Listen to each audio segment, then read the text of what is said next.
Yes, we are live, the morning show, bright and early this morning, exclusively on Ellen 24/7 this morning weekend. Okay, there is a difference just because it is a Saturday and the 23rd, Saturday, the 23rd day in the month of November, meaning it is the last, is it now? Okay, let me know. Well, welcome to the morning show. My name is Zoe McDarlington Esada. Thank you for joining us as always.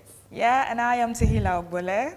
It's a pleasure to be, always here with you. Yeah, and I'm Olasmo Curvey. Really a beautiful Saturday morning indeed, and you're welcome. Absolutely. I love your hair. Thank you. I finally made it. It's looking really nice. Yeah. Thank you. Okay, ladies, how's the weekend going? Okay. So far, so good. Okay. Coming in this morning, a lot of traffic and all of that. But yeah, we're here. It's going on well. Yeah. And how's yours? Well, the weekend is still on, so we're still Yeah. I mean, so Friday into Saturday. But here we are, and as always, we are here to make sure that your Saturday, especially your Saturday, goes pleasurably and kind of make you ease in. Is it now ease in into our programming? All of today's programming on Ellen 24/7 actually, and moving forward. So we've got a loaded lineup, lots of goodies for you, and we will start right away by telling you what those goodies are. So let's get straight to it and tell you what's coming up next. Now in the news, Nigeria says Biafra agitator Simon Ekpa's arrest comes after intense diplomatic pressure. On our Hot Topic segment, we look at how much of their lives should couples showcase on social media. And also on the show today, we'll look at maximizing creativity for empowerment through acquiring skills and the skill of DIY. And talking about DIY, you know how we love DIY. On the segment today, we're going to be learning how to make decorative pen holders for the home and the office. Plus everything in between, the features and the discussions and the news updates, all of this will be coming your way shortly. So stay with us and enjoy all of it. Thank you for being with us.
All right, so we do apologize for that little mix-up there in the coming up next montages, but we will go straight ahead and give you what's happening in the news. We've got news updates of things happening on a daily, moment by moment, actually, not just in the country, but beyond as well. So let's get straight into our news updates for today, and I'm starting with the first story.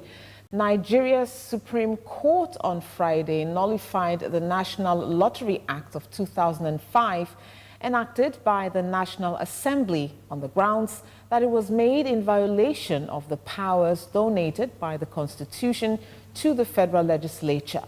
In a unanimous judgment, a 7-member panel of the Apex Court held that the National Assembly lacked the powers to legislate on issues relating to lottery and games of chance. The court held that such powers only reside with the state houses of assembly, which possess exclusive jurisdiction over lottery and related issues. Justice Idris ordered the National Lottery Act 2005 should no longer apply in all states except the Federal Capital Territory, FCT, in respect of which the National Assembly is empowered to make laws. Okay. I don't know if the federal government is going to be happy with that. So the court is essentially saying that everything that has to do with lottery, games of chance, which, by the way, is meant to be something that would bring revenue to the country, you know, without having to increase taxes. That was the whole point of the whole lottery. So the National Lottery Act of 2005, amongst everything else that it does, is to establish the National Lottery Regulatory Commission, you know, which then, you know, like it issues licenses for people who want to operate lotteries and games of chance and all of that. So, but the Supreme Court now is saying that that power rests solely with the state assemblies. So you as the National Assembly or the federal government, you cannot be imposing or you cannot, you know, legislate or impose over the states or regulate from, you know, how they are to go about it. It's exclusively for the state as houses of assembly to legislate on matters as regards lottery and game of chance. So that's the Supreme Court has spoken, and we will see in the coming days how they are going to react to that ruling. Of course, and you know, basically, Supreme Court is saying hands off, allow the states to, you know, to legislate on matters of lottery in their respective states. It will only apply to the FCT, the Federal Capital Territory. There you have the jurisdiction. Other than that, just hands off. What do you guys think? I think this is quite an interesting one, and first and foremost, I didn't even know that, you know, that the National Assembly, you know, legislates over issues that has to do with game of chance and the likes. And bringing this to the fore, I don't know how this is going to pan out, and I don't know, what does this really mean at the end of the day? But let's see how it goes and see how the National Assembly reacts to this particular, you know, ruling coming from the Supreme Court. Yeah, like you said earlier, you talked about it bringing revenue into yes, you know, the I country. think that's the money. Yeah, the money is quite attractive. But we also have to think of it from the fact that a lot of people are, you know, some people lose everything because of playing lotteries and all of that. So if the federal government is no longer, let's say, legislating and is given to the state government now, I think they would be able to administrate properly, regulate properly, you know, so that people don't go overboard when it comes to lottery. You know, seeing lottery shops everywhere, you know, every nook and cranny of the place. I think it's going to, you know, help with that. But let's see. Sorry, very quickly, I think with the current situation, it does appear there are more people kind of going into it. Yeah. And then the stakes are becoming higher. Like Taylor rightly said, a lot of people stake their very last and they lose everything. And I think beyond having maybe the federal government or the state government having jurisdiction over game of chance, I think there should be stricter laws to guide these activities, so to say, because you see people going overboard, and we've even seen people becoming addicted. I think there was a particular report that I think it was Doreen that did something on that, like a feature about how people stake everything. They stay all night, all day at these lotto shops and all of that, and then game of chance, sorry, and then nothing comes out of it. So I think there should be stricter laws just beyond, you know, jurisdiction or who runs what and who takes, you know, precedence. We'll see about that, because it's really not the purview of government to regulate human behavior in terms of how they bet. Theirs is to give licenses. Are you interested in running a lottery shop? Or you're paying? But there should be regulations. You know, how many shops can we have in a a particular area? Or then again, there should be a limit of what you can stake.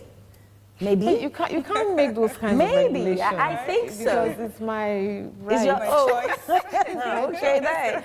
Okay, we'll have that that conversation another day. All right, so what's our next story? Okay. All right, moving on. The federal government on Friday attributed the arrest of Simon Ekpa, the self-acclaimed prime minister of the Biafra Republic government in exile, to sustain democratic pressure on Finland by Nigeria. Ekpa was arrested alongside 5 others on Thursday on suspicion of terrorist activities.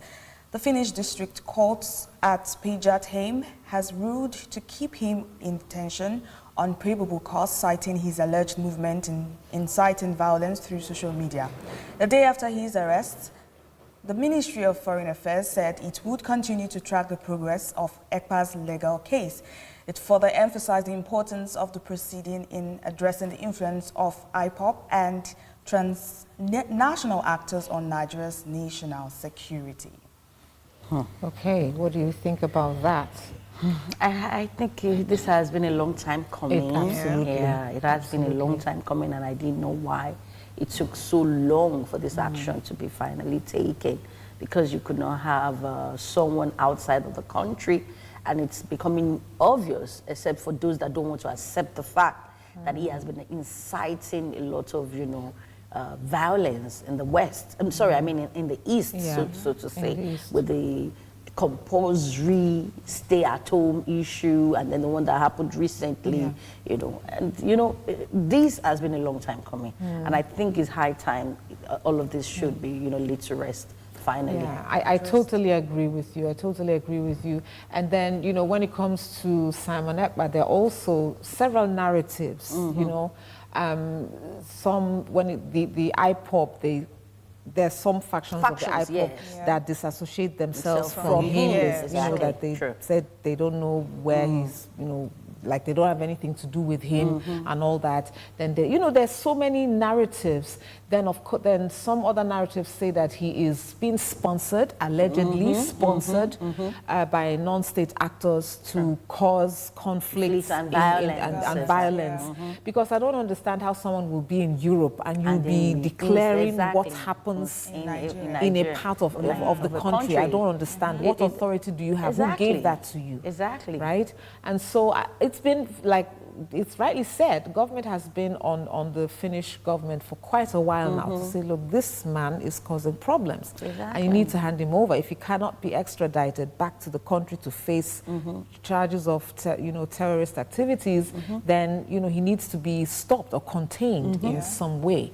And this has finally happened. They say they're going to monitor closely and see what happens next. Do you think they'll be able to extradite him?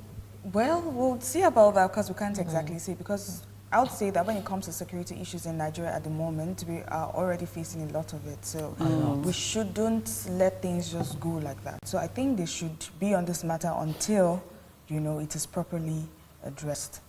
Yeah. Okay. Yes, indeed. We move on now to our very next story. The National Bureau of Statistics, NBS, says lack of money has left 2/3 of the household in Nigeria grappling with the reality of not being able to provide healthy and nutritional meals. The NBS reflects apparent multidimensional poverty in the country and impact of continuous reduction in the purchasing power of Nigerians due to rising prices of goods and services. In a significant twist, the survey also showed that households in the country experience 6.7 power blackout every week. On food insecurity, the survey report stated, and I quote, approximately 2 out of 3 households indicated being unable to eat healthy, nutritious, or preferred foods because of lack of money in the last 30 days. I'm wondering what you can, NBS, just coming up now to be giving these statistics. If you ask me, I don't think even the statistics are accurate enough, because we all know what is going on in the situation of the country right now.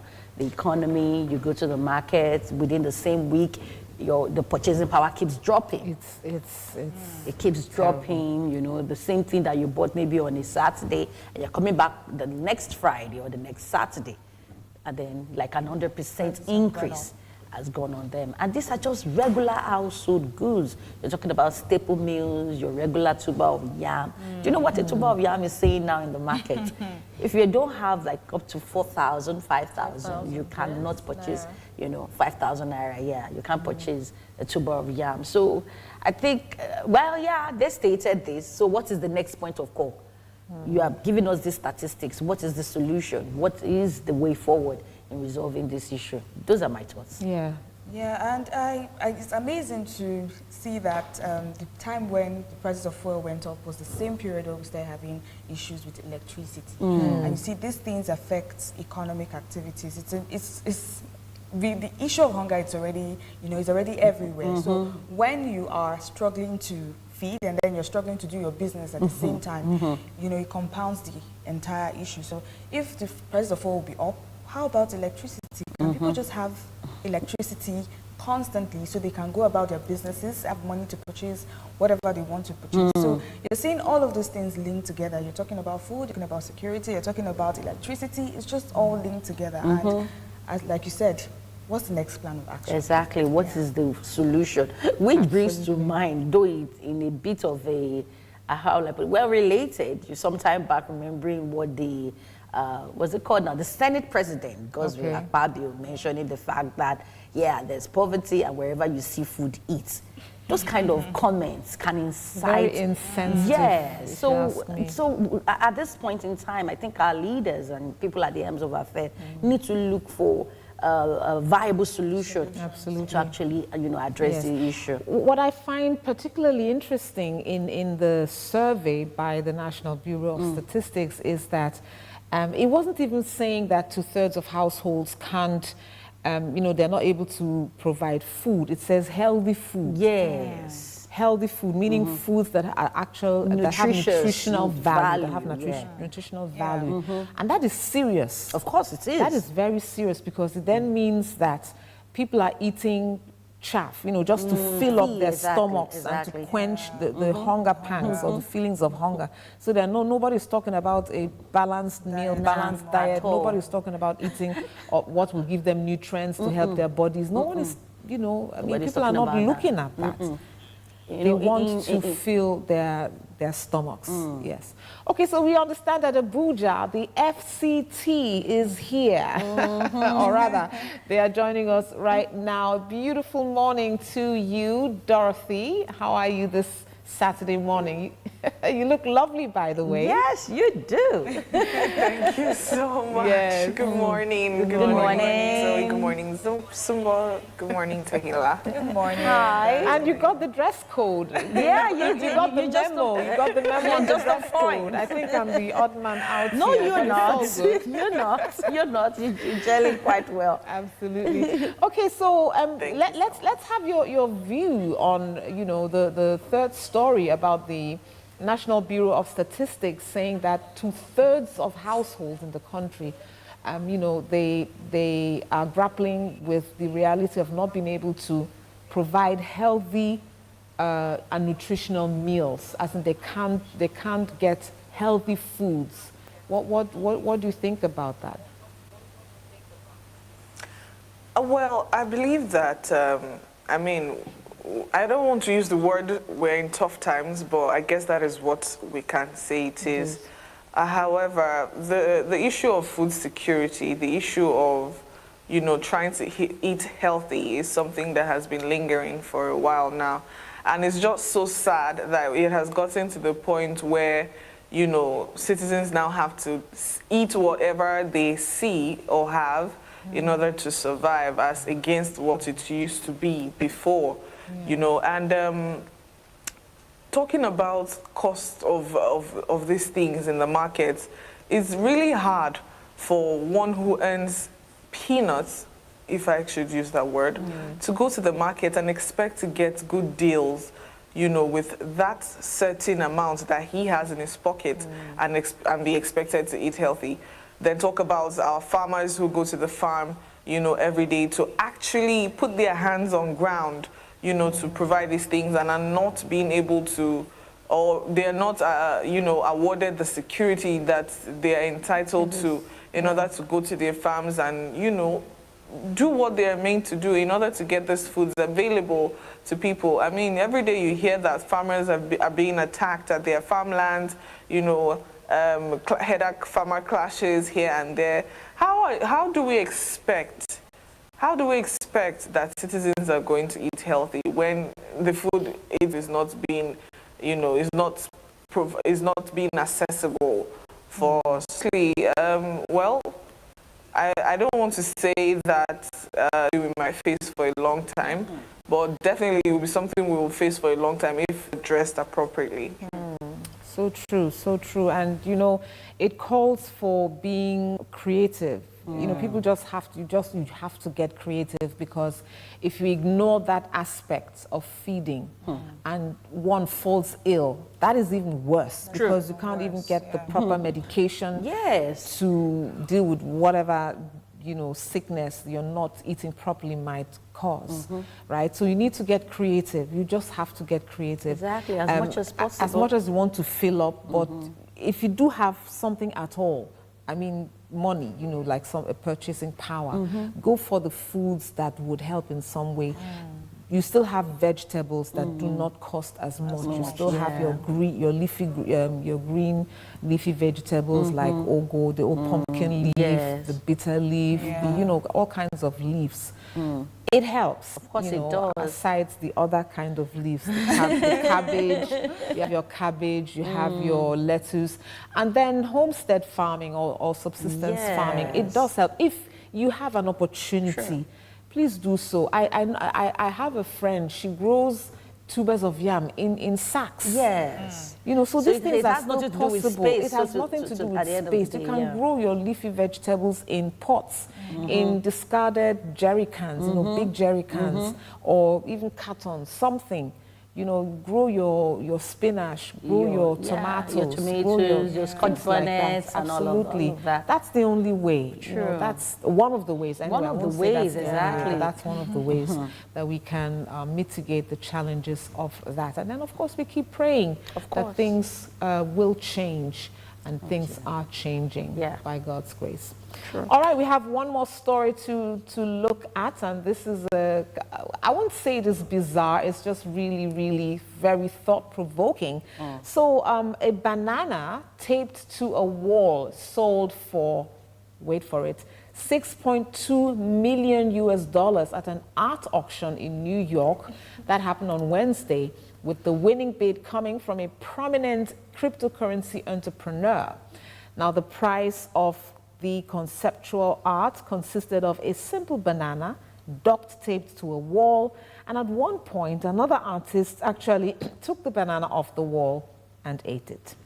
Well, Italian artist Maurizio Catalan's duct-taped banana, called Comedian, was a phenomenon when it debuted in 2019 at Art Basel Miami Beach, as festival goers tried to make out whether the single yellow piece of fruit affixed to a white wall with silver duct tape was a joke or a cheeky commentary on questionable standards among art collectors. The Comedian banana attracted so much attention that it had to be withdrawn from view, but 3 editions sold for between $120,000 and $150,000, according to the gallery handling sales at the time. This is ridiculous. That's the only thing I can think of right now. Sorry for those that are into art, but I don't think this is art. Come on. Oh my goodness. And then another artist took it off the wall and ate it. So it's actually edible. So what this means is that, and this is the 3rd edition, so it obviously wasn't the banana of the 1st edition. Exactly, So because it's anytime rotten. Anytime this comedian comes, you just get a banana, duct tape it to the wall. Because if you leave a banana in that state for maybe like 24 hours or more, of course it will get rotten and get bad. Get bad. So it calls this conceptual art, and I'm thinking, Come on, okay, Zoe. Right. So you talked about creativity earlier. Maybe this is just his creativity. No, come on. What is creative about this? No, Taylor, really. But But be $6.2 million. that is crazy. Please, can we start duct taping Bananas. Or maybe we should try oranges. And other fruits, right? Watermelon. Watermelon will be, I think watermelon will make it be a bit messy. But you know, you've got me to the wall and hope that you get some cool millions. Dorothy, what are your thoughts? I laughed so hard when I saw that post up. And in my head, I'm like, is this the point we've gotten to? I mean, we're no more so creative as we used to the extent that we're now duct taping bananas to the wall. And then the guy who ate it, I'm like, I would have done the same thing, honestly. I would have done the same thing. Because in my head, I'm wondering, why is that there? And why is it sold for that amount? Like, make it make sense. But, well, everybody has their own ideology of what they think art should be. So maybe this artist, you know, was trying to pass a message. Well, he hasn't told us what the message is, but we're trying to decipher. But definitely showed us that bananas can be duct taped to the wall. Wow. But, of course, they're still edible. They're still edible. So call it edible art. But we've seen over the years, we've seen really kinds of art that are really getting like bizarre. And I remember in one instance there was just an open space. There was just there was nothing at all. There. Invisible art, So it was just an open space, and. So you'll be looking at absolutely nothing. Come on, what is going on? People are looking at nothing at all. No, and that was the art. Sold at very high amounts. Yes. Yeah. That's ridiculous, really. I don't know. There has got to be more to this. So I think we're missing something. What are we missing? I need to investigate. That is from the sublime to the ridiculous. We need to investigate. No, because I can't. Or something is wrong somewhere. People are becoming. But 6.2 million. No. That is even what makes it more ridiculous. Yeah. Come on. Come on. Like I said, I think it's their creativity. I would not agree with that. So. No, it's becoming unbearable, really. Yeah. Okay. Well, it's something very thought-provoking. Yeah. One thing is certain: people come up with all kinds, call it innovation. We know about NFTs where people sell all kinds of things, crazy things for a lot of money. So these things have become possible. And, who knows, it might just be, a spark that can get you making some cool monies. I guess you just need to think out of the box. This particular artist definitely thought out of the box and had the confidence to confidence to show ridiculousness that it will sell, and it did sell. It did sell. 6.2 million, y'all. Y'all, US dollars, y'all. I'm going to leave it at that. Okay, but that's it on our news updates. Of course, several other things are happening all over the world, and that's why we ask you to stay with LN 24/7 for when we bring you our flagship news bulletin later on in the day for more news updates. Right now, we will be going on a break. When we return, it will be time for our hot topic discussion. And on our hot topic discussion today, we're going to be looking at couples and social media and the fact that they are putting content out there, increasingly revealing parts of their lives, both the ones that people are interested to see and the ones that people are not really interested to see. And we're asking, where do you draw the line? How much is too much content to put on social media when it comes to couples? But that will be after the break, so join us again.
at TELUN 24/7 Sports.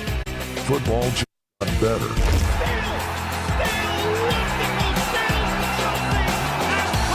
For the fans.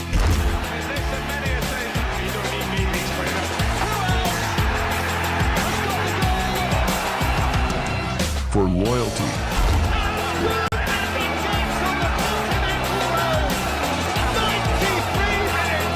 For the tackles. A near supernatural goal from Lionel Messi. For the celebrations.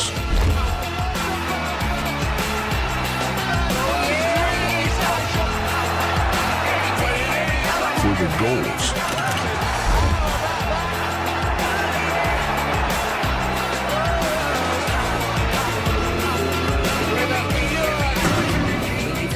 For the love of the game.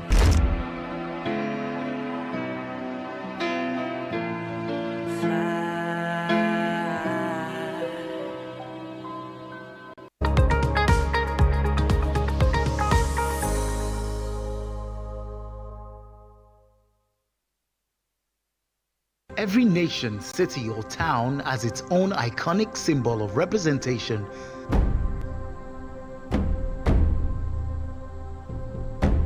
In Lagos, Nigeria, the story is no different.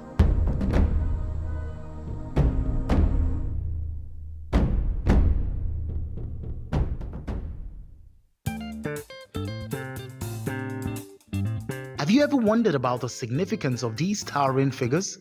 The three men, sculpted and draped in white wrapper, standing 12 feet tall in the vicinity of Otedola Bridge, is the renowned Idejo White Cap Chief statue, often referred to as Arometa statue, Agba Meta, or Three Wise Men of Lagos. But beyond its stunning beauty, there is more to uncover about what kind of statue it is and the history behind it.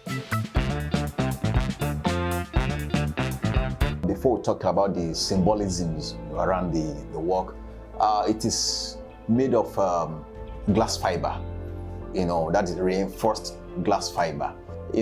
Everything needs maintenance, and I don't want to talk about our maintenance culture in this part of the world, right? At least for a glass fiber work, it is said that it will last like half a century. That's about 50 years or so, right? So that to me certainly will last, but not as permanent as, it was cement and or bronze, because some time ago during one of these fuel price hike protests, it was actually touched. It was almost destroyed. But part of it was burnt. And with that, it took some time for it to be restored. This statue has an intriguing journey, having been relocated from various locations over time. And also, the present location is not the location, right? It was previously on the express way close to Bajar bus stop. Before it was removed, there were some insinuations about, that it was responsible for this, was responsible for that. So I think with that, eventually it was relocated to its present, location now. And I want to say, that they're also thinking of relocating it, yeah, right? Because if you look at where it's located, I think it's hidden, right? So the essence of that monument is to kind of welcome people, visitors, people to Lagos, right? And so with that, I think where it's located now is hidden. So the need to bring it out there is also important. Originally designed by late Dr. Bodun Shodeide in 1991, the statue was first placed at Septo Gate along Lagos-Ibadan Expressway and later moved to Ekpe. Dr. Bodun Shodeide is a disciplinarian and he loves punctuality. When it comes to getting things done, he wants it to be done promptly and well done. He has a taste for excellence. Whatever he's doing, you see that he will tell you that the most important thing about life is that having a good name rather than going through the back door, getting things done, that you have to do whatever you want to do, you do it well. Working with Dr. Shode can be very tasking because as a perfectionist, he wants the best from you. So you have to give him your time and everything that you need to get the job done well. So as a young chap growing up, then you know there's a lot of things that I want to bring you back, but he will tell you, no, that's not how I want it to be done. This is how I want it to be done. And he will practicalize it for you to see how he wants it to be done. I just joined LASU, that's 2008. So he now told me that, Clem, we have a job to do. I said, what is it? He said, okay, we'll go to site. So what I did was to get the measurement of the placement of the work, because that's why I told you it's not when he wants things to be done, he wants to be done well. He happens to be the teacher of my teacher. Yeah, because he taught some of my lecturers back in secondary school.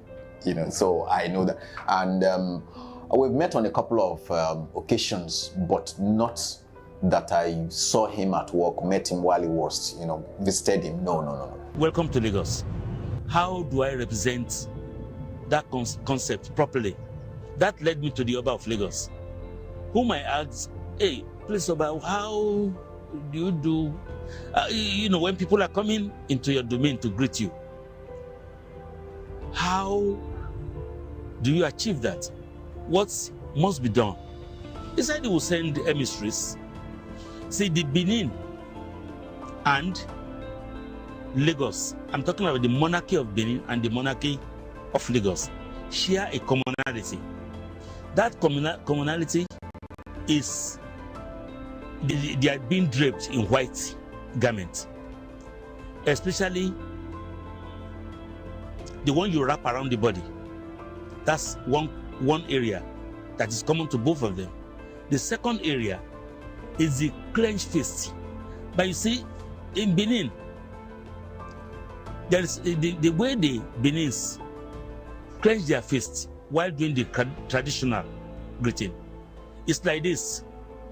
Notice the flat palm at the bottom and the clenched fist at the top. You see, the clenched fist is not like this. It's like this. It's not the way the boxers box. So that's a common feature also. But the point of the similarity is that in Lagos, in the Lagos monarchy, the two fists are clenched. So now why are they three? 1, 2, 3. So when it comes to the siting of public monuments, especially a monument like that, it's supposed to be in a very big roundabout so that people can be enjoying from afar.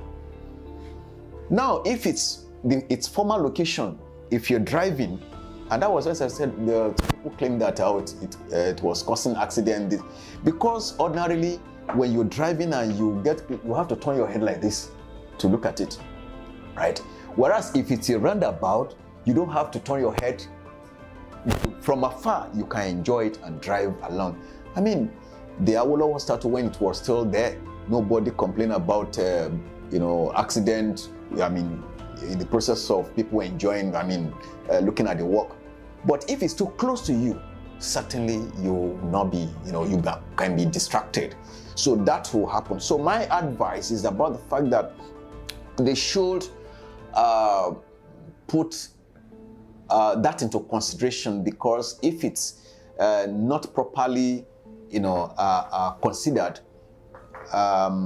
what the purpose of relocating it might be repeated again.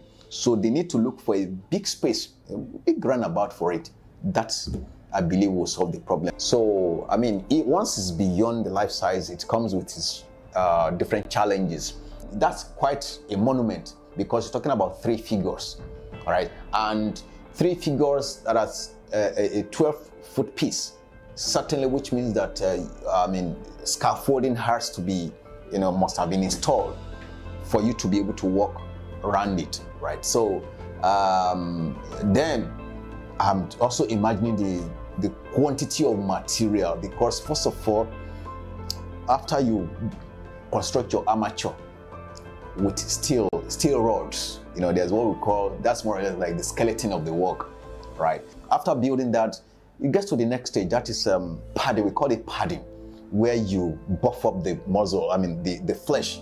But mind you, it hasn't gotten to the application of clay, right? So you have to, in order to reduce the quantity of clay you use, you couldn't have used nothing less than POP, that is plaster of Paris, because plaster of Paris is lighter to carry, because after you finish the clay work, you want to take the mold with POP or the chemical that, that's a fiberglass composition, right? So after you've charged them, there's also the stage we call coupling, that is bringing the molds together, right? So you go through, you do that. Then, before talking about the finishing, that is another crucial stage whereby the sculptor will have to be very, very finicky in terms of finishing for you to be able to say, wow, this is a nice work. And then they finally applying the patina, and that is the color that you're seeing on it. The Whitecap Chief statue, a symbol of welcome from the local community known as Son of the Soil, the original owners of the islands of Lagos, is currently located next to the Otedola Bridge on the Lagos-Ibadan Expressway. Unfortunately, the statue is in position where newcomers to Lagos can easily see it, which was its original purpose. Still standing strong, the statue embodies the spirit of an accommodating Lagos, a place open to all who desire it.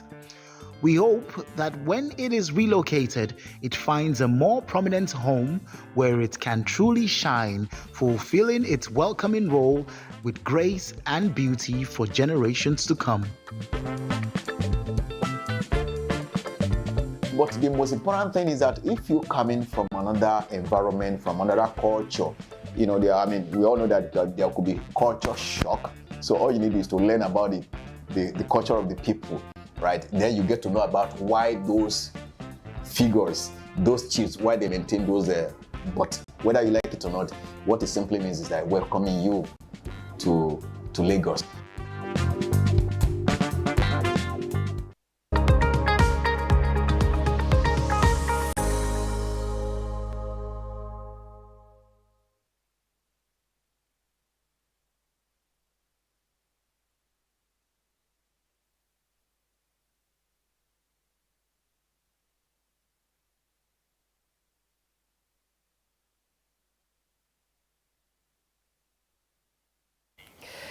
All right, hope you did enjoy that feature, but it's time for us to proceed on the morning show. And like we said earlier, it's time for our hot topic segment, where we're going to be looking at certain issues, sometimes controversial, sometimes not, but it is supposed to be thought-provoking. It's supposed to be something that we discuss, have a conversation about, and today is one of such days. So like we said before, today we are going to look at how much should couples showcase their relationship on social media?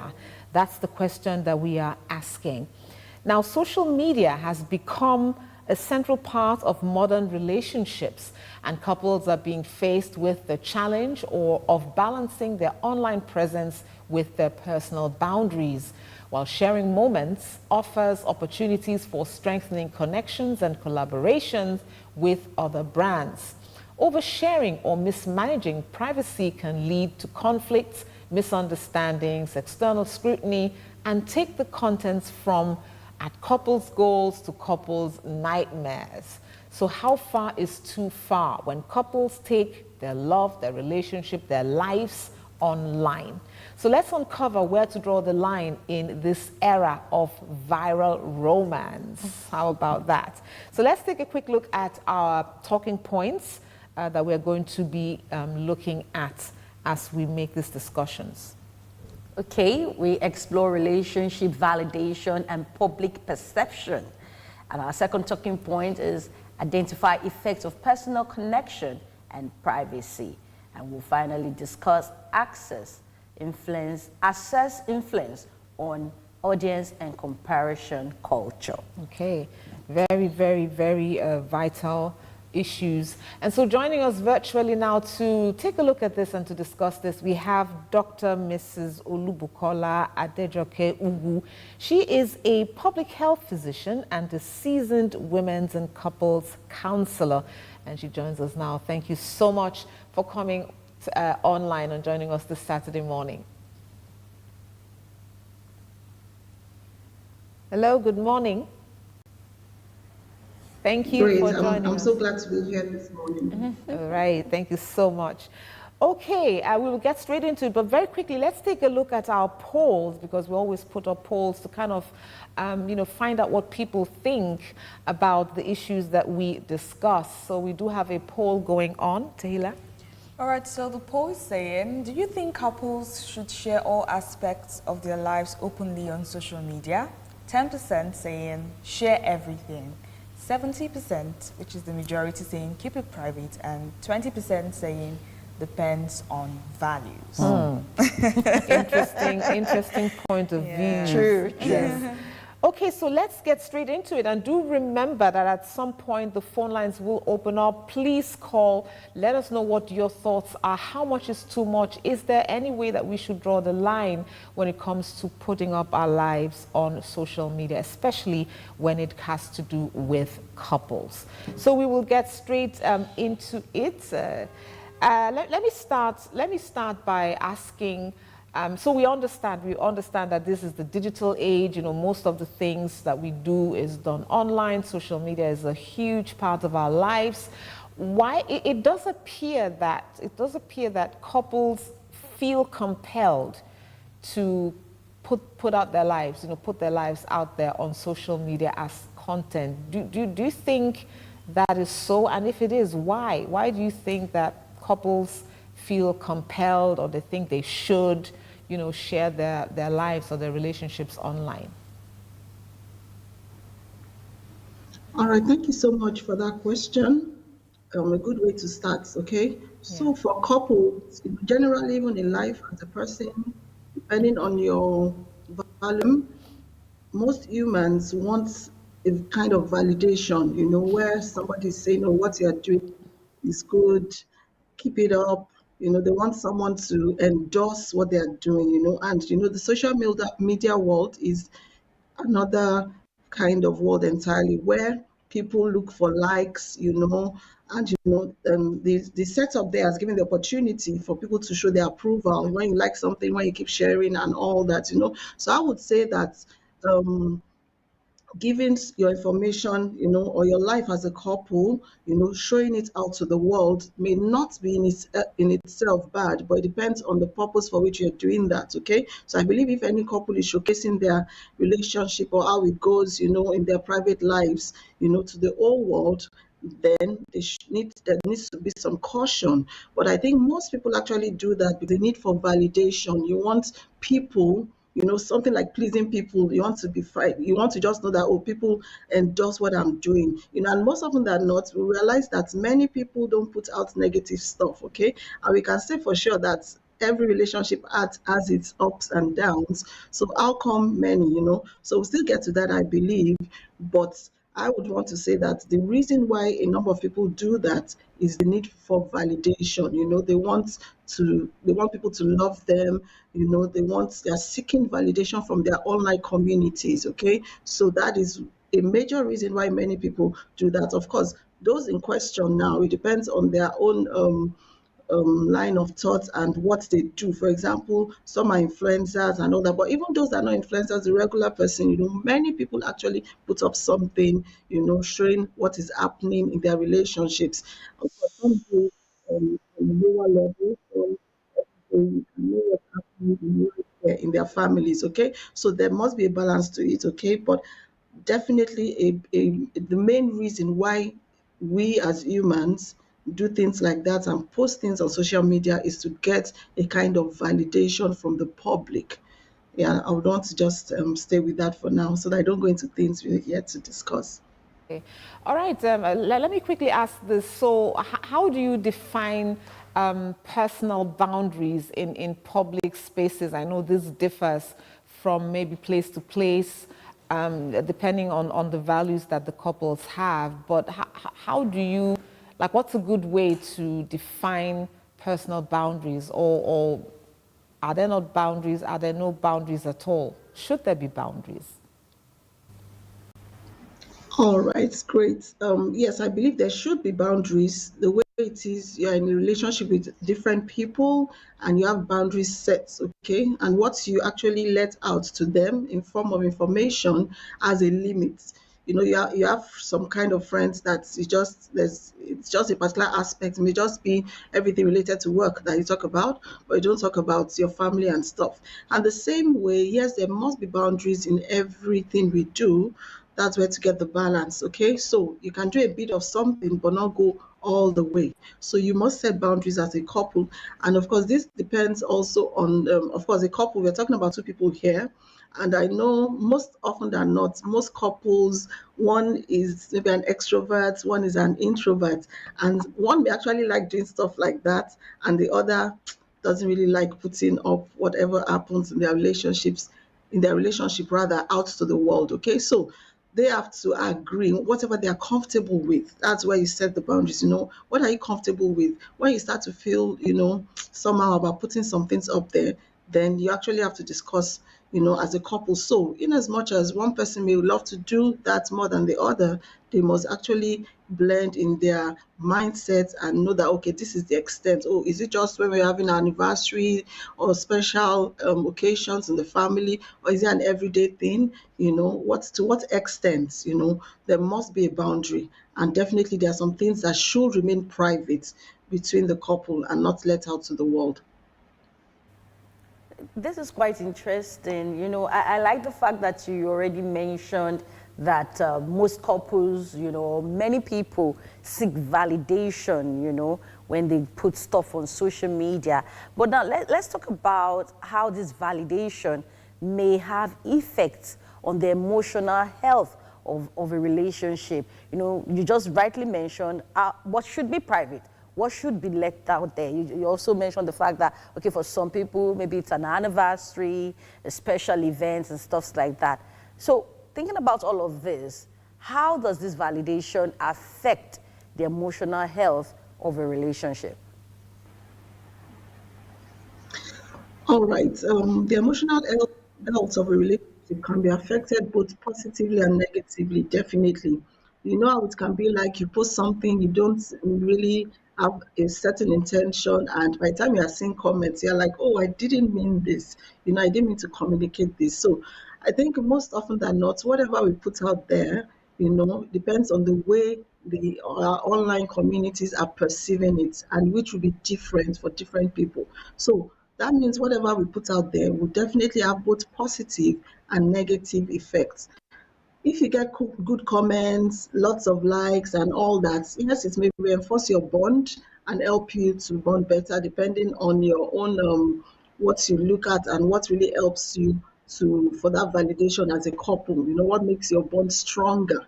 But yes, positive comments, encouragement based on what you put out, okay, can actually help you to be closer and bond better. But when you get negative comments, when you get attacks online, I know these things, they go viral.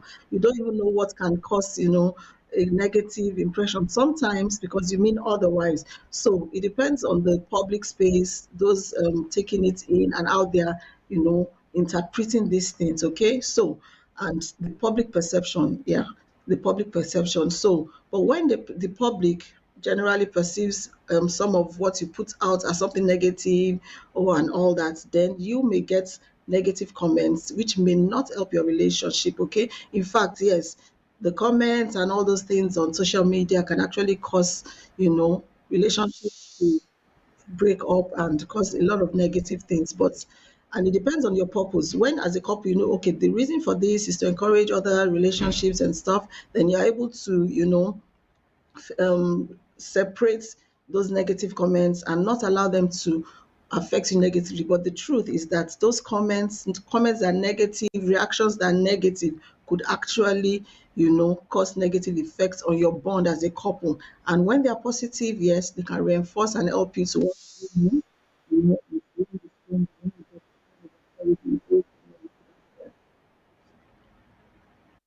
Okay, thank you very much for that response. And you already actually mentioned that public perception, can give a different, response to the couple's relationship, or it may have a good impact, or of course a negative impact. Now let's talk about this same public perception. Does it not kind of now put the relationship under pressure to wanting to portray perfect couples, so to say, at all times, even when, let's say, there are conflicts? Because like you rightly mentioned earlier, that every relationship has its ups and downs, and because you're trying to keep a look on social media and give a particular perception, wouldn't that kind of put a bit of a pressure on the couple to try to keep up a particular, look for the social media, fans and all of that?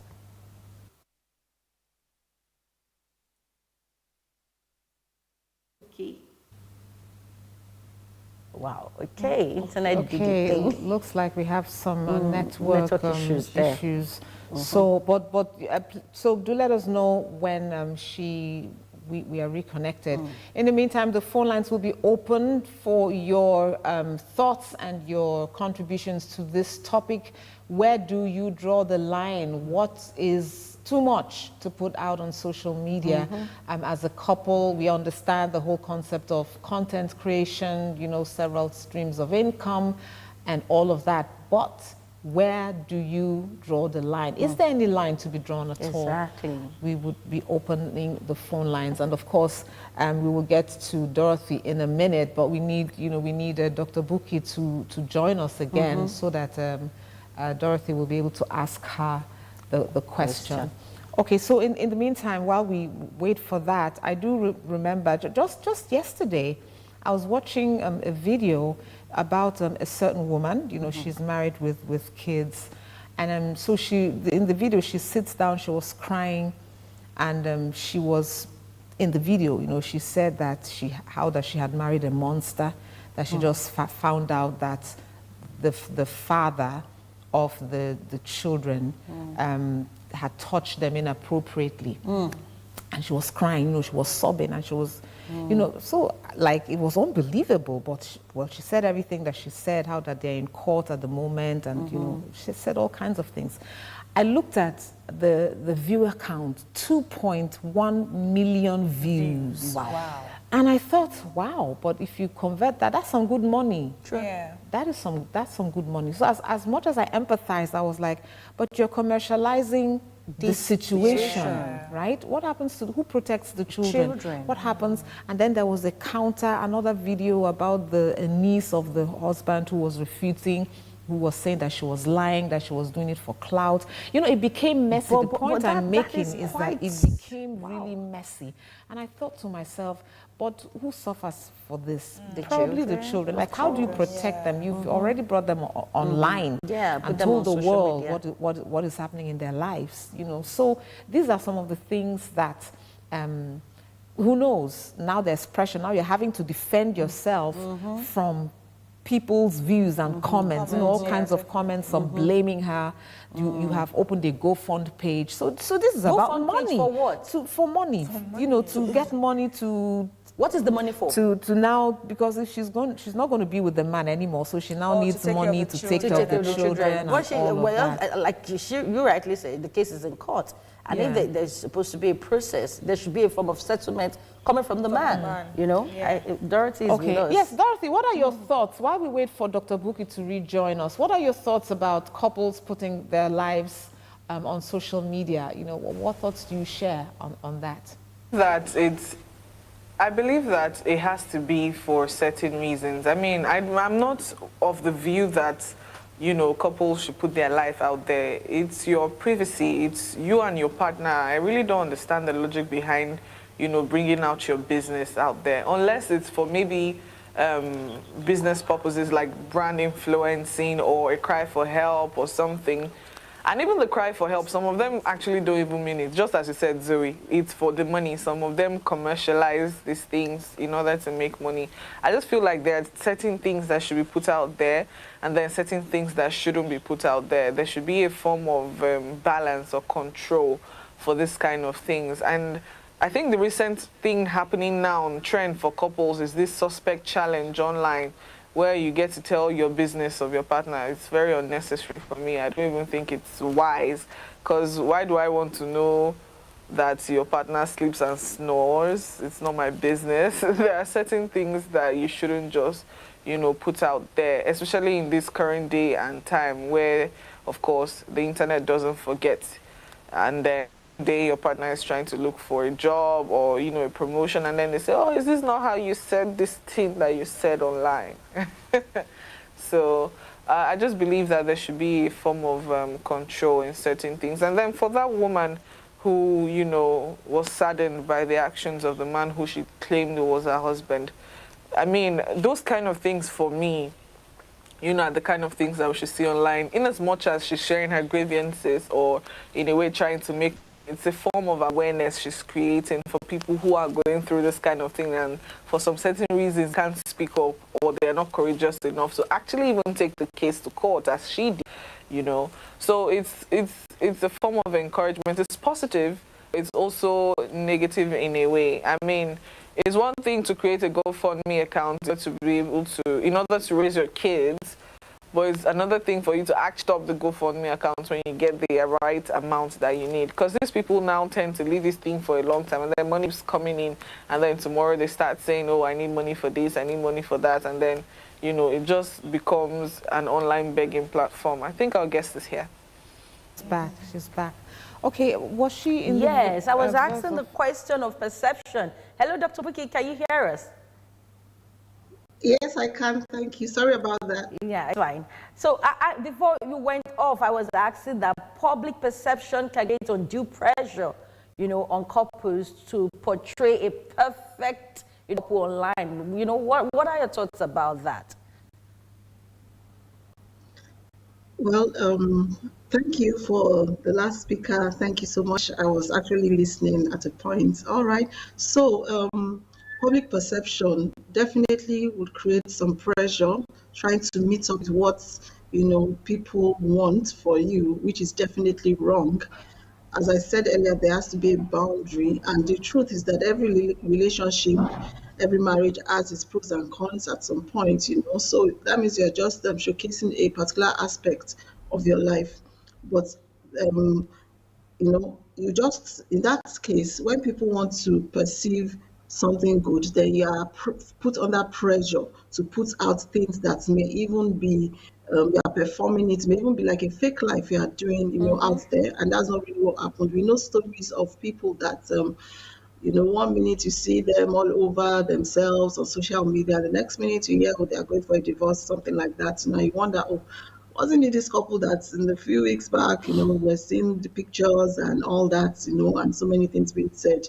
You can express your love outside social media, but, some couples just try to, put that front when it's absolutely unnecessary. Okay, so some actually just seek attention, want to get all the likes of, the public and all that, but so I believe that if you don't have like an ulterior motive, trying to make money or something else, seek attention, then definitely you are bound to put a lot of boundaries and restriction on how much you should put out for the public. And that being said, that means you are not likely to be under the pressure of the public. You are not doing it based on what they are saying, which, of course, as I said, may have a negative effect on the relationship. You may not even be thinking of something and you put out something and the person's already interpreting it in another way, and that gets you thinking. Because when you hear those words, they come to your mind, and those are the things you think on. So, as much as some people, they are communication with their social media, and putting stuff out may be genuine and may actually encourage some others, and it may be like encouraging for them to put out more based on the responses. But a lot of times, many do it, to seek attention, and may actually not be showcasing what is really happening. It may all just be facade. It may just be something that is not really happening, which is not also good for the relationship at all. And if you are depending on what the public perceives to know that, your relationship is fine, then there's a problem actually. Yeah. All right, Actually, there's a problem. Yeah. So, in recent times, couples, a lot of people think if you're not putting out your life as a couple on social media, you're probably not happy. So what advice would you give to couples who feel the need to share every aspect of their lives on social media to feel valued, maybe to show that, yeah, my marriage is successful, I'm happily married and all of that? All right, I would say that you don't need public validation to be sure whether your relationship is working or not. Okay? Be yourself, don't compare yourself with your relationship or your marriage rather with other people. Perfect relationship, but yes, there are relationships you can work out. So if don't feel pressured to put your life out there, even if others are doing the same, because the repercussion may not be something you'll be able to handle. Okay, so it's better to not overdo it. If at all you do a little of it, okay, with intentionality, you can do a little of it, but you should set boundaries. So don't feel pressured at all. That's the advice here, and do the minimum possible. Do the minimum possible. Your relationship will be healthier, will be more healthy if you don't showcase it to the world. Because see, these comments will come. People talk. People must always talk.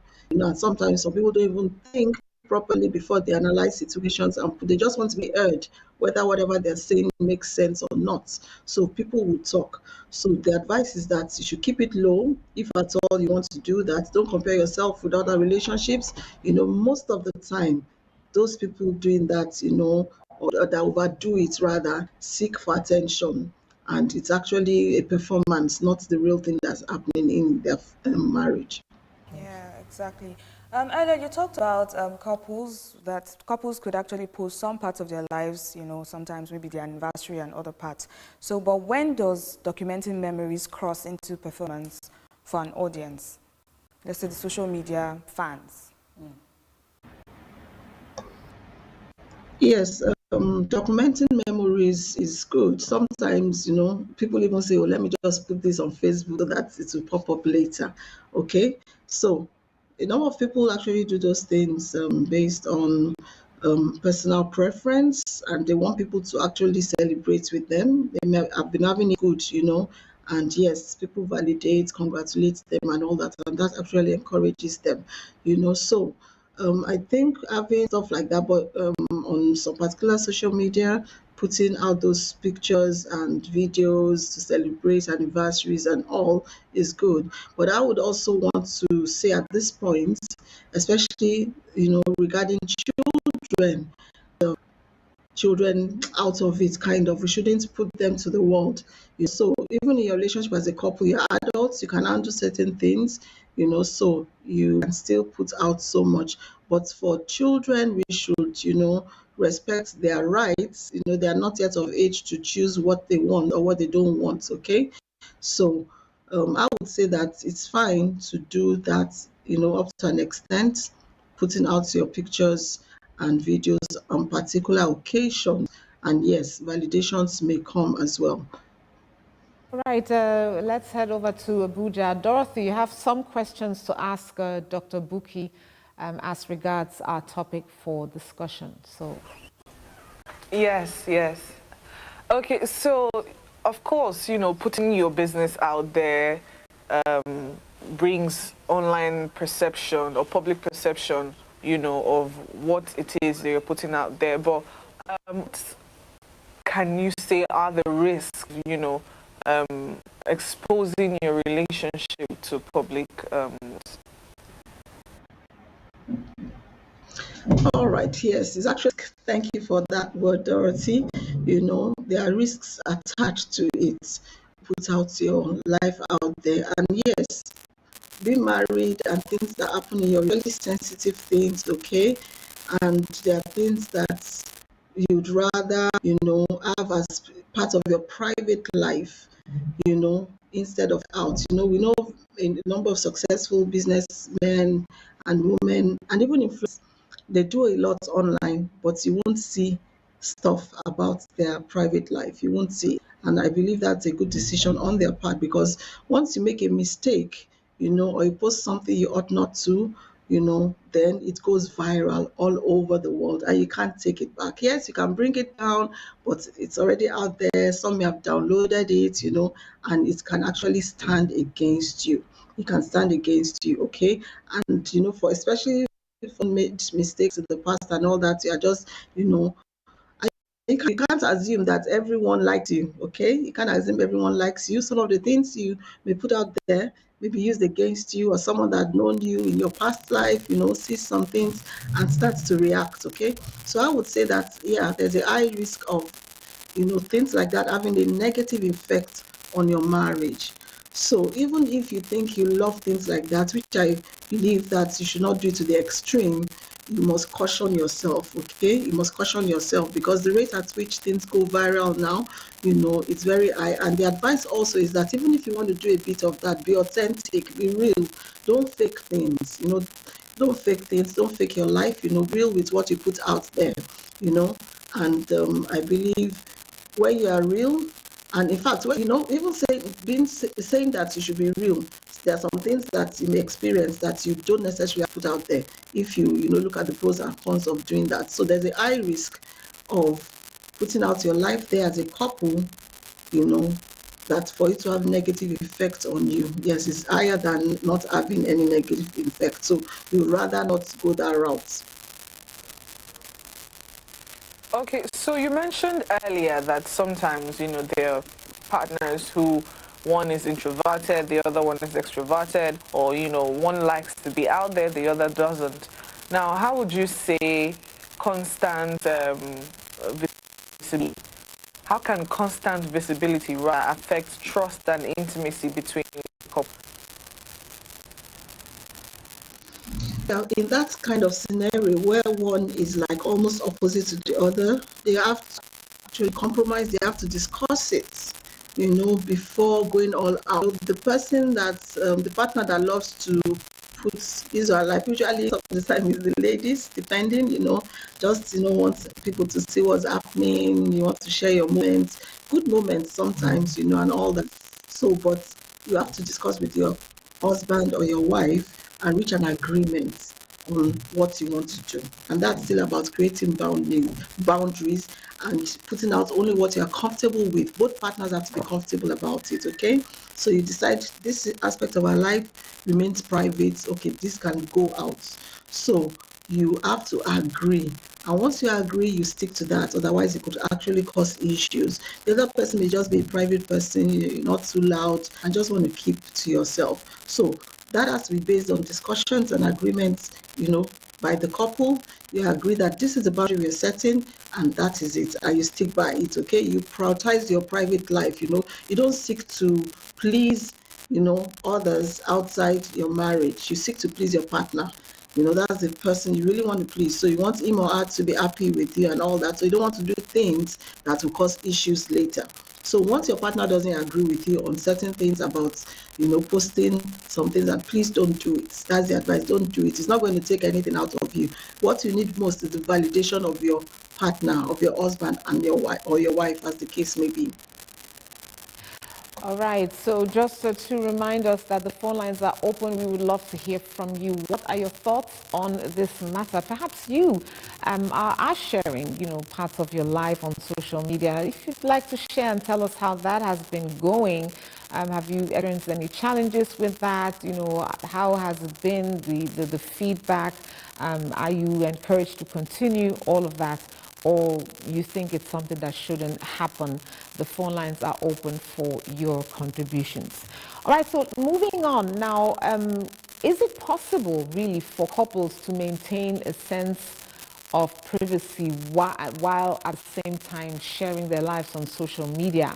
You know, a lot of times we are told about the fact that there's some kind of privacy on the internet when we know that is not true. Once you put something out there, it is there forever. Anyone can have access to it. So is it just the notion to think that you can maintain privacy while your life is on social media, or is it actually possible to maintain a sense of privacy while being on social media? I would say that, I won't say that is not possible, but from experience and from things we see, whatever you put out there is no longer private. It is now public, okay? If it's private, then we won't even put it on social media, and you've already, put it out. So it's a false feeling, that you are putting some things out and your life is private. No, it's already public once it's out. Once the general public have access to it, and as I said earlier, these things are easily downloadable, and more private. So once it's out, it's no longer private. Anything you want to be private, in your relationship and in your marriage, then you don't even put it out at all. Once it's out, it's public already. So I would also want to say that for those that, put stuff out, there should be certain times you just have a break, and say, for 1 month, for 2 months, let me just be quiet, So, but whatever you put out there is already public. It's no longer private. So if you have information there, don't kid yourself. It is not private at all. Okay, so I think we did talk a bit about it earlier, but just to kind of get back on that, when it has to do with disagreements about what to share online and how that can be a source of conflict. So how do couples sort of navigate this when maybe I want this? A lot of times we watch some videos that involve families, especially those ones where you have all the family members dancing or doing a kind of routine. And then if you look closely at the man's face, you can tell that left for him, he wouldn't really do that, but because, wifey wants this right now, let's just play along. How can couples navigate this particular disagreement when it comes to what to put out there on social media? Yes, yeah, I really love the example you gave now. The truth is that it boils down to communication, okay? There are certain things because you want to please your spouse, you allow, but the spouse should also be sensitive and know, that, this person is just probably allowing it because of me, because he loves me, because she loves me, but doesn't really want it. So there has to be a balance, and it's all about communication. And you see, when you don't love certain things and at a point you don't feel comfortable with it, then you speak up. You speak up, you discuss it with your partner, very important.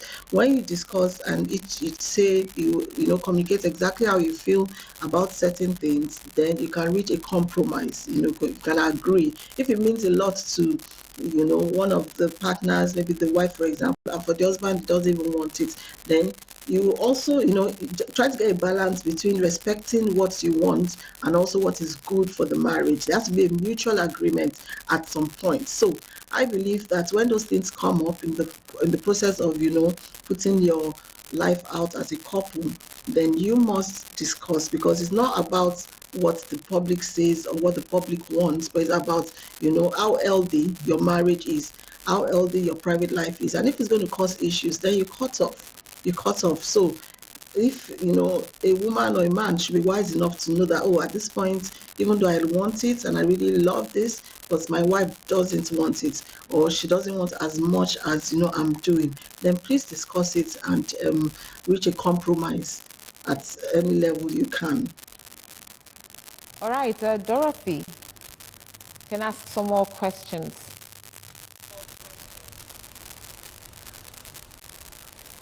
All right. So I want to ask, now with sharing, being out there and all, how would you say it affects the audience when it comes to comparison culture? All right, oversharing. I believe that oversharing can actually, make the audience, you are trying to please, kind of, not approve those things you're doing. Of course, there are some posts I see, some comments, and I'm like, this is actually not necessary, okay? It's not necessary. So, but as I said, some are being intentional. There are even some counselors and people out there that actually post certain things to encourage others.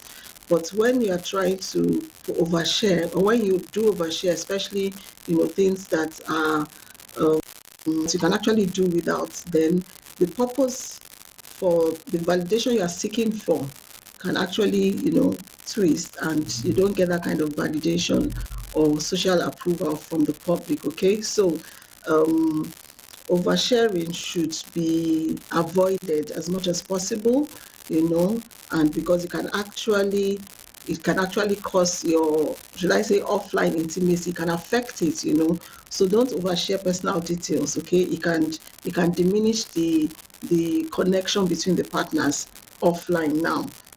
Online, you may seem that all is well, but when you overshare, especially, I know this concerns two people, not just one person. So most often than not, one person doesn't want those things. So it can actually have a negative effect on your marriage, as a couple, and at the same time, the public that you're sharing this information to, at some point they get weary of it. So you must actually learn to keep a balance in that, because you are overexposing your relationship rather. Sophie, you still there? Yes. Okay. All right. Yes. Oh. Okay, looks like Dorothy is not. Okay, Dorothy is gone for the moment. Okay, so we were gradually rounding off the discussion, but really, I'm still talking about comparison culture, and a lot of times there's an impact of that, where people now want to compare their relationships with maybe someone else's, or the viewers are thinking, oh wow, she has it so good, or they have it so good, and then there are certain expectations now for their own relationships which they're now not meeting up with. So talk to us a bit about that sort of impact on wanting to compare your relationship with someone else's who is out there on social media, which for the most part could be carefully curated, to give a certain impression that is not. Yes, yeah. I think most of this would actually lead to unrealistic expectations on the part of, even the viewers. You are posting your life out there, making it seem perfect, and there may actually be things that are happening in your own relationship, but see, it doesn't work for everyone like that, okay? What works for you as a couple doesn't necessarily have to work for another couple. It depends on those involved. So what your husband, maybe does for you, the kind of gifts he gives to you during your anniversary and all that, some other person may not just be used to stuff like that and may even afford it, but now you are putting an expectation in the hearts of some other people, and for them, for that particular couple, is an unrealistic one, because it just cannot work for them, okay? So, and of course, this comparison can also affect self-esteem, make someone feel, oh, if I don't get this kind of thing happening in my own marriage, then there's something wrong, and that's just a false communication to them, and it also makes them unsatisfied with their relationship when they feel that, oh, I'm not getting this, therefore things are not working, So comparison, it causes a lot of that when you see things posted and those things are not happening in your own marriage, and you wish they could happen, but it doesn't just work like that, because every couple is different. It depends on those involved, okay? So that is actually, a negative effect that we should avoid as well. So when you overshare, or, all the time you're just sharing, a lot of things happening, and for you they are good things, but for somebody else, it's been interpreted as, oh, my man is not good enough. He's supposed to be doing this stuff for me, and he's not able to do it, when maybe he can't even afford it, or maybe he's just not, wired to do stuff like that. So you must understand your partner. So as a public viewer now, you also must not allow your own marriage, to depend on the things you see, because it works for couple A, it may not work for couple B. All right, and your last thoughts or your final thoughts on this matter. So a lot of, I guess, a lot of people are still, a lot of couples are still doing that because of the additional money, you know, because of the additional income that could generate. So, so that might be one reason or one motivation for wanting to put their lives out there on social media.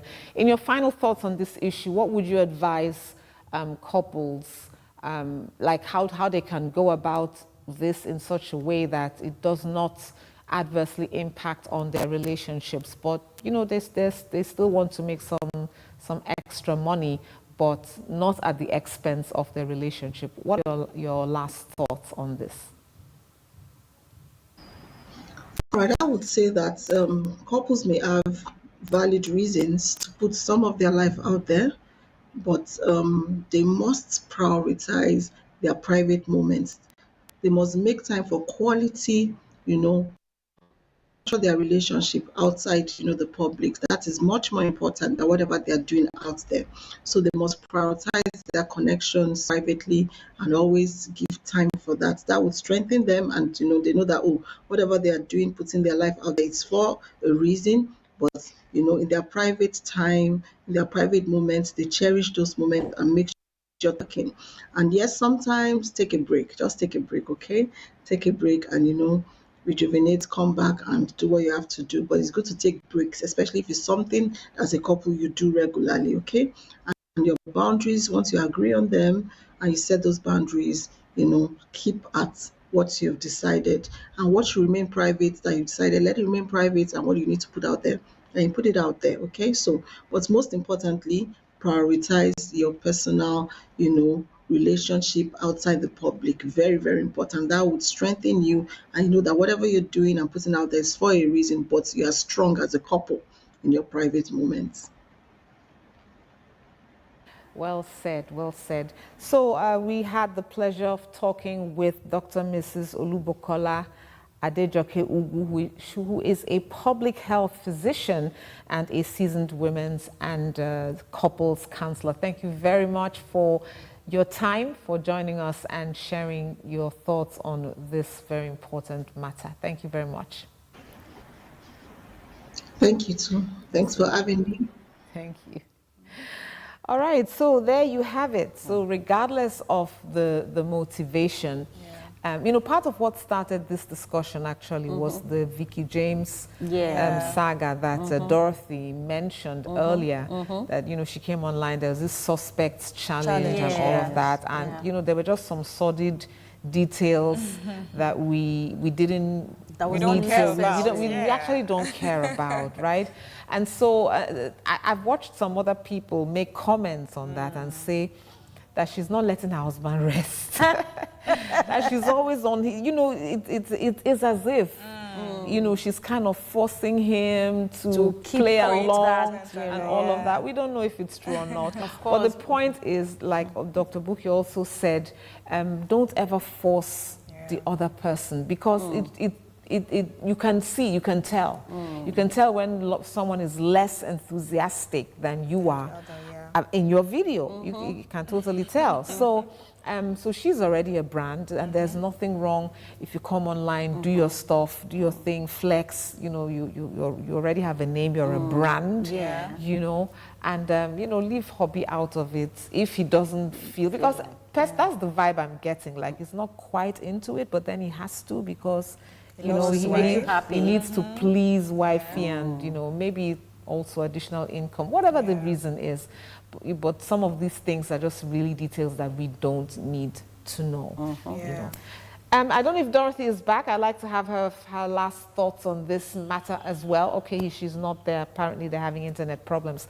Okay, so what are your last thoughts on this? Like Dr. Bukky said, if you're going to do it, then you should have boundaries. There should be aspects of your lives that shouldn't go out there. And Dorothy rightly said that the internet doesn't forget. If it's out there, it's out there. So you should have boundaries. If you're doing it for money, okay, fine. Just keep it simple, keep it authentic, and then don't go overboard with it. So that's what I'd say. I could not agree less, because as much as possible when it comes to your relationship with your spouse, I think most of the time you should keep it private. There are some things that are not necessarily need to be put for the public eye. Fine, you want to make money, you can make money, give them this facade or whatever it is that you want to keep it real as much as possible. That yes, it's a good relationship that is going on here, but there are some, details that should still be kept private. Absolutely. And, the last but not the least, keep children out of it. Exactly. There's an age where they need to be protected. They need to be children. Let them decide for themselves when they grow up whether they want to adopt this life, putting their lives out there on social media. But why they don't have a choice, why they don't have a say, you don't have to make them. Some people's content is centered around their children. It is just their children, the way they eat, the way they do a lot of things, and all of that. But there are bad people out there. There are some very bad people out there, and you want to protect your children, your kids, your minors, your wards from any kinds of adverse attitudes towards them, and that is one way of doing that, by just keeping them out. You're an adult, you can handle it, you can handle the cons, you can handle whatever comes out of it, but your children not so much. But we're going to leave it there. It's an open-ended discussion, actually, because some people are going to go ahead and do it anyway, just for the likes and the validation and all of that. So it depends on you. What are you looking to get out of it, and are you willing to risk your relationship because of it? But like I said, we will leave it at that. We will catch our breath, take a breather. We have another beautiful discussion coming up. This time it is a personality profile. We're going to talk to someone really, really interesting, and it does have to do with my favorite thing, which is DIY, and then some. But that's when we will return from the break. So do stay with us.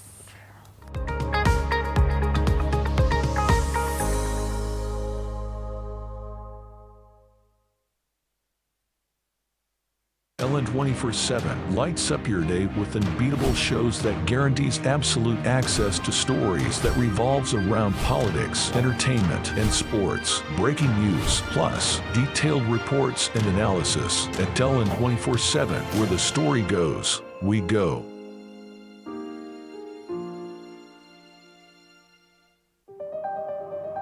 Ellen 24/7 is first of all a news station.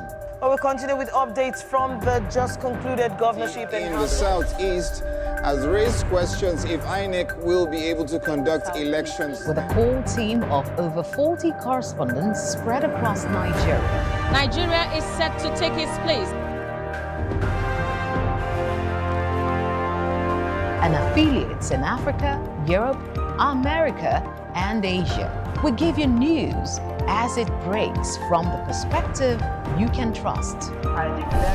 Ellen 24/7 News, where the story goes, we go.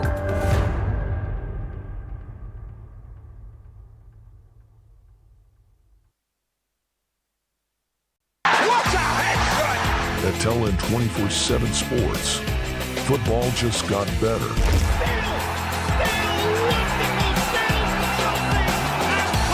For the fans.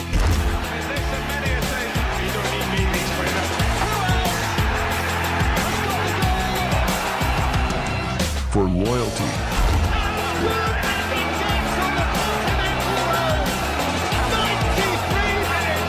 For the tackles.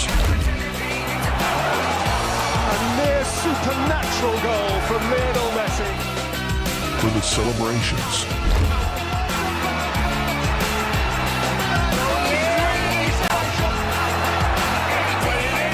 For the goals.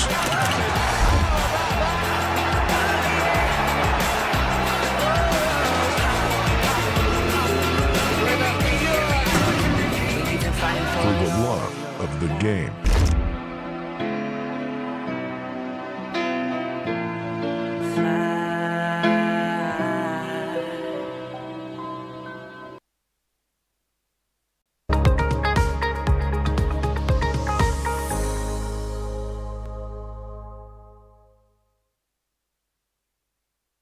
Beetroot, the vegetable and tuber you should be eating.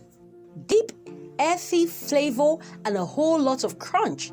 But what is most striking about beetroot is the incredible color that can transform anything to shocking pink. The overpoweringly vibrant hue makes it one of the most overwhelming vegetables that can completely take over your dish. It comes from a pigment called beta-theanine, which is often extracted to create natural food coloring and dyes. Interestingly, beets were also used to add color to wines back in the day. Originally from Europe, beetroot was first cultivated by the Romans in the 19th century. It was discovered that it contains one of the highest sugar contents of any vegetable and was then used commercially to extract sucrose from the beet plant. For years, it has been restricted to the corner of the plate as a forgettable side or mostly dumped in salads. But with its sweet and rustic charm, the roots vegetable is enjoying a well-deserved comeback thanks to its health credentials. Here are some of the health benefits of beetroot. Beetroot promotes heart health. Various studies around the world have shown that the high content of nitrate in beetroots produces a gas called nitric oxide. This gas helps to relax and dilate your blood vessels, which improves blood flow and lowers blood pressure. Beetroot is rich in antioxidants.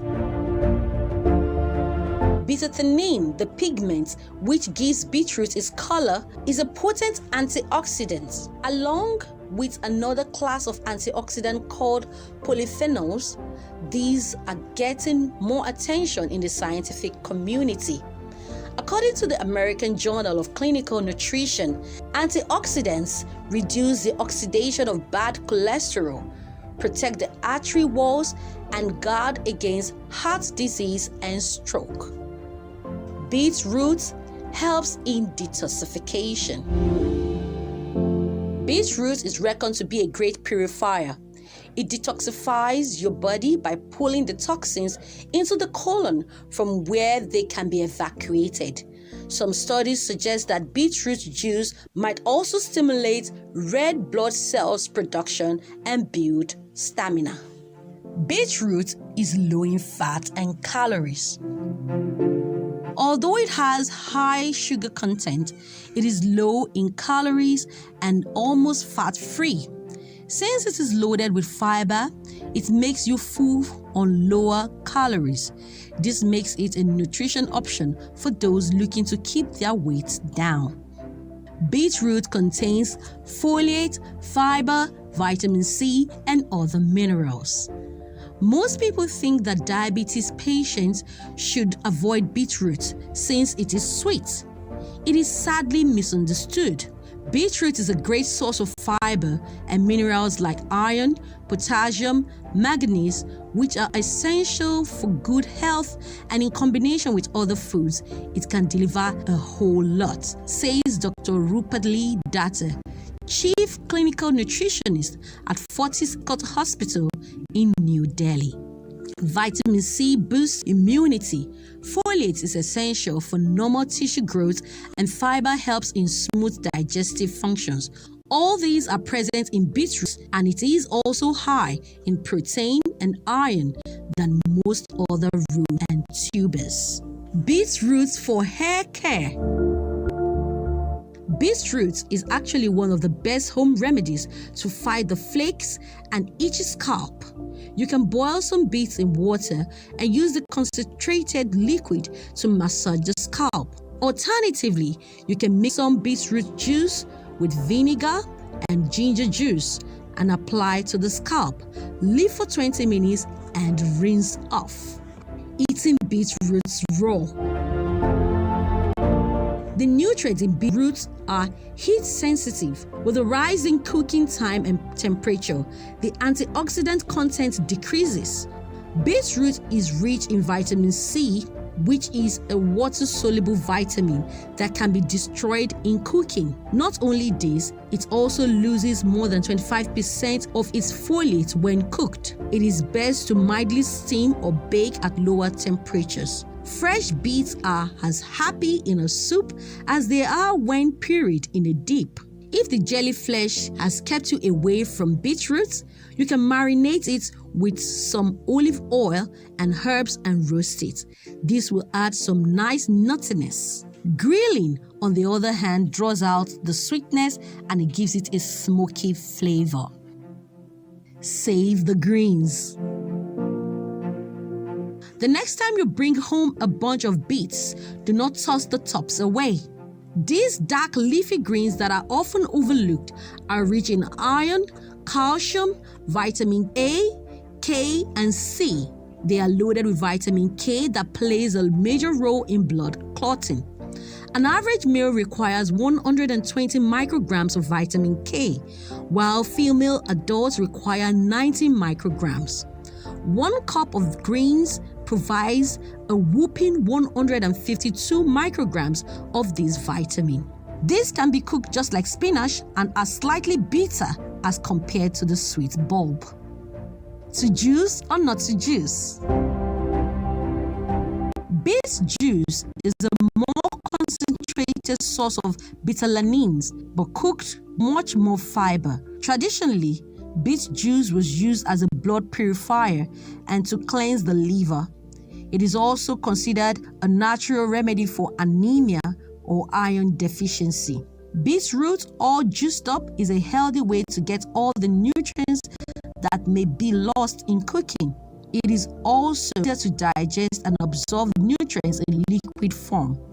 Runners and athletes are advised to drink beet juice that allows their muscles to use oxygen more effectively and boost stamina. Now you know all the amazing benefits of the beetroot.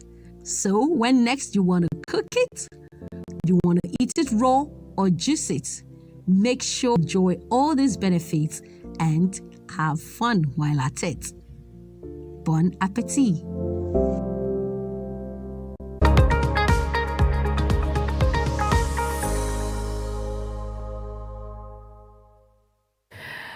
All right, so have you thought about if you should make beetroot part of your meals and all of that? Looks colorful, doesn't it? But whether you want to use it or not, that is entirely up to you. But for those that regularly use beetroot in their cooking, I think they're very much excited about it. Yeah, actually, and beetroot can be a very interesting vegetable when you use it the right way. I, for one, I like beetroot in my salad and my smoothies. I love the salad. It's always so nice. Very good with salad. All right, so it is time for us to have our personality profile interview that we talked to you about earlier. And today we're going to be looking at creativity and empowerment through DIY. DIY means do it yourself, just in case you wondered.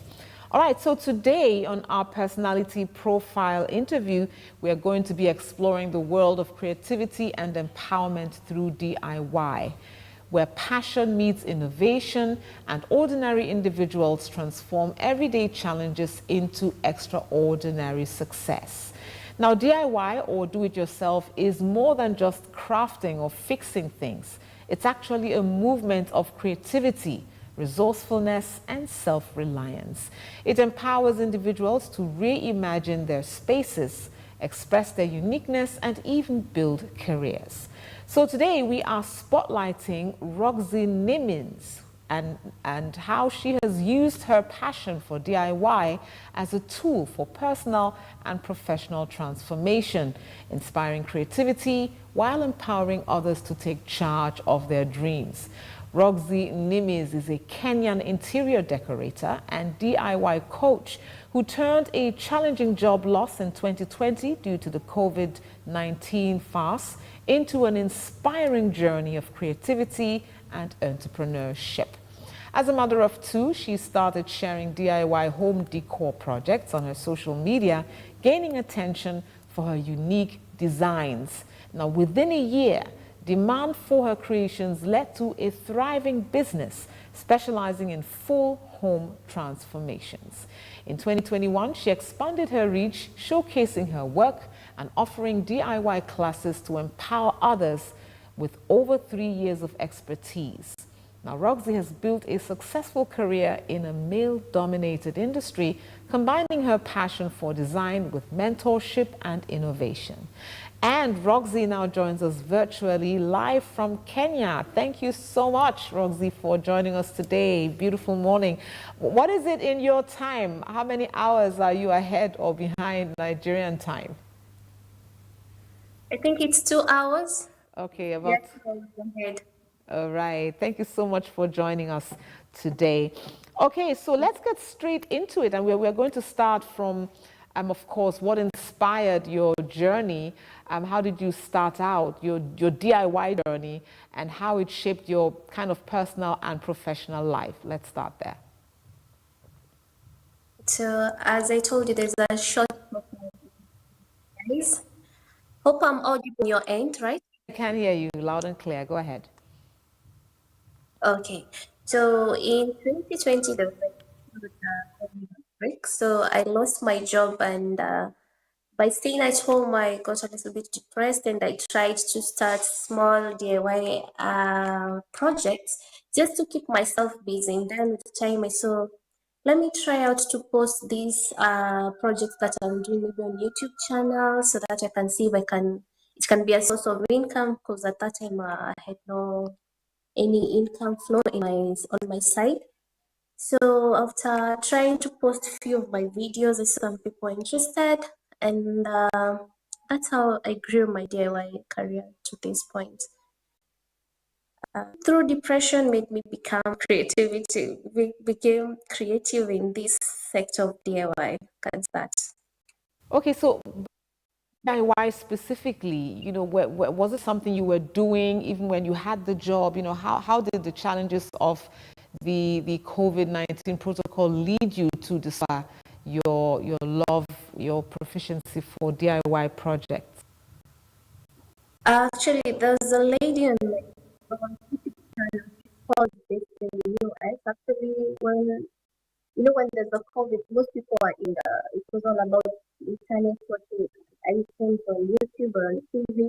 So I got inspired that lady and saw the items that she's making, and I tried trying because they're simple and you just use locally available items who are there at home. So that's how I started the DIY. I just got since I got.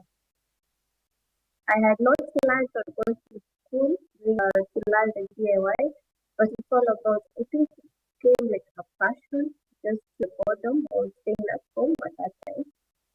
And it's great to. Okay, so was there a specific project that sort of made you realize that DIY could come not just a hobby or something you love to do, but an actual career? Yeah, the specific. If you watch my videos on YouTube, I'm specialized on making coffee tables.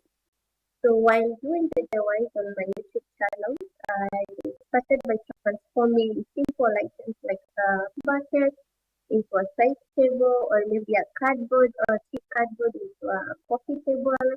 And through that, people got interested. They want to have a coffee table, but something which is more durable.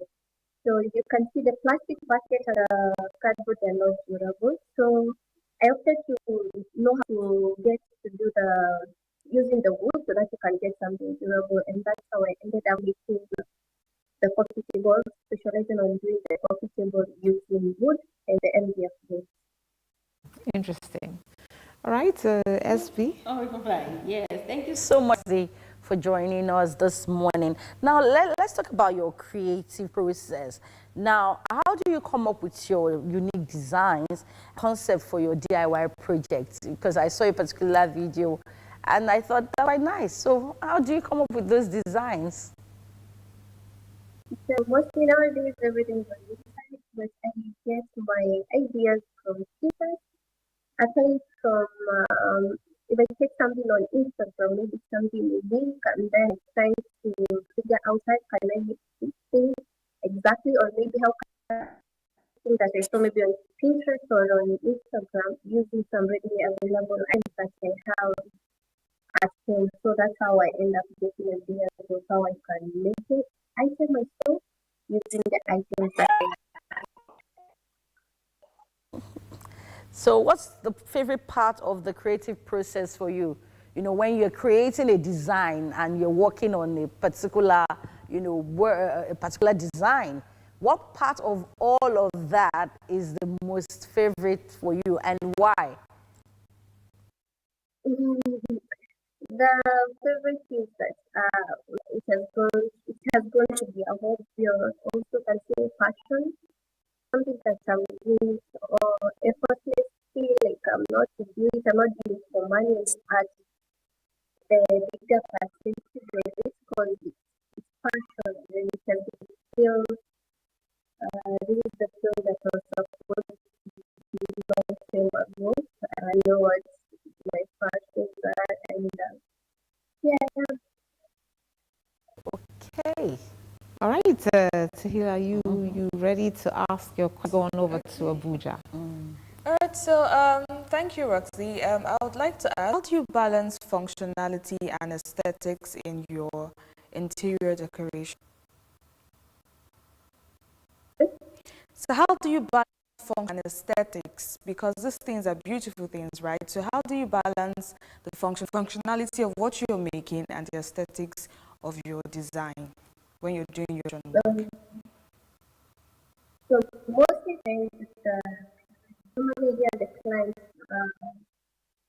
what they want and what they want to be delivered. Also from that, I have to, for example, mirrors. I think the mirrors, they come in terms of something that you can just use it to look at your try to ask the client mostly, because you have to rely on the client.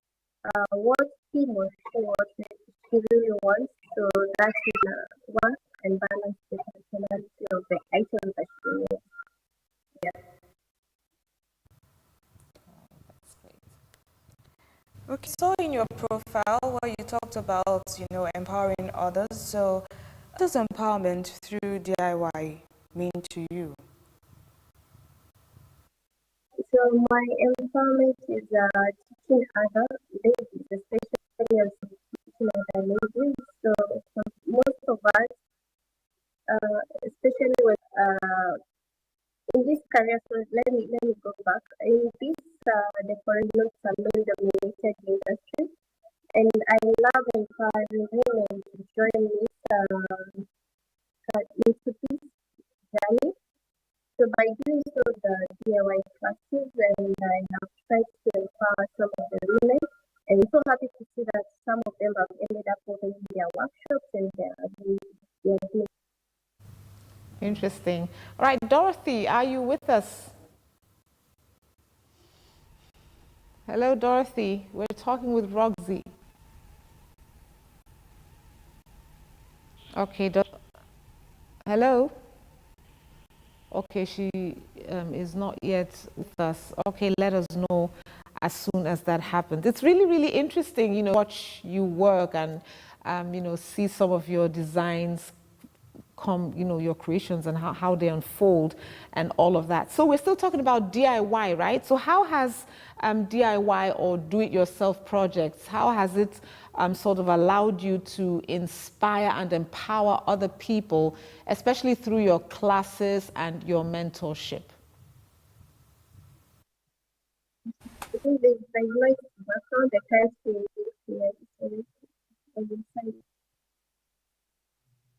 we talked about DIY, which is something that you're very much into. I'm asking, how has it allowed you to inspire and empower others? Maybe in your classes where you're teaching other people how to do things for themselves. How is that inspiring, other people, especially through your classes, in your classes?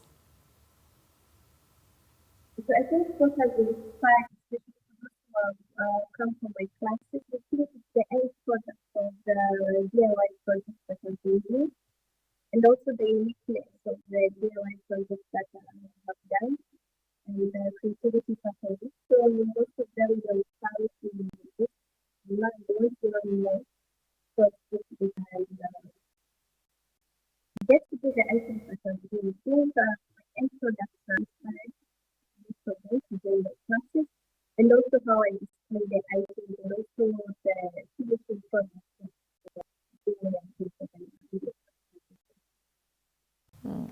Okay. All right, I'm going to ask one more question before I get back to SB.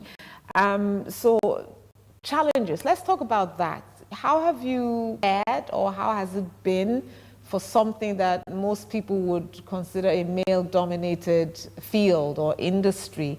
You know, how have you overcome some personal challenges, and what were those challenges? So many challenges in this industry, especially the field of ladies. They tend to play this category for TV.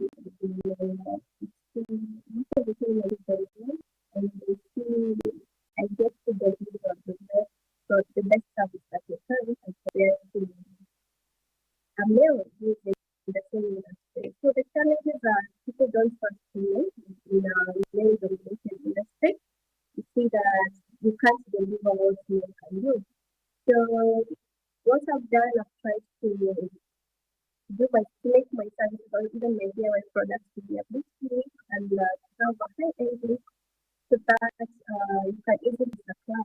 So most of the time, the clients don't believe a female can do that. So they end up coming to my workshop so that I have a look of what I've done. It's a bit challenging for the field work, especially when you go to do interior decorations to the clients. When you're working with the male before the field is here in Kenya, so the male interior decorators, you find they can't give you the respect they can't listen to you most of the time. They don't believe a woman can do the job that they're doing. So it's a bit challenging, but once in a while when you deliver your work and the client says to see what you've done, then they're convinced you can do that. And through that you get some referrals, and that's how you get challenged, and that's how many people tend to trust you. Well, imagine. All right, Dorothy is back. All right, Dorothy, go ahead with your question for Roxy. All right. Once again, thank you for joining us, Roxy. I mean, of course, you're a mother, and being a mother is already a whole job in itself. How do you balance, you know, managing business, being a mother, mentoring, and basically doing everything that encompasses the DIY creativity? Most of the time, to my nanny, also as part of my children, they are also supportive in managing the business. So most of the time, like whenever I'm doing an interior decoration services, I tend to travel within the country to do the services. So my nanny takes care of my children, and I tend to have enough time to do the services without any distraction. And also, through the DIY too, is something flexible. You can just take a workshop to do your comfortable with. As for me, my workshop is just around my compound, so I just trying to balance the DIY section and just sit around with the kids. But the bigger percentage goes to the learning. I do have to take it.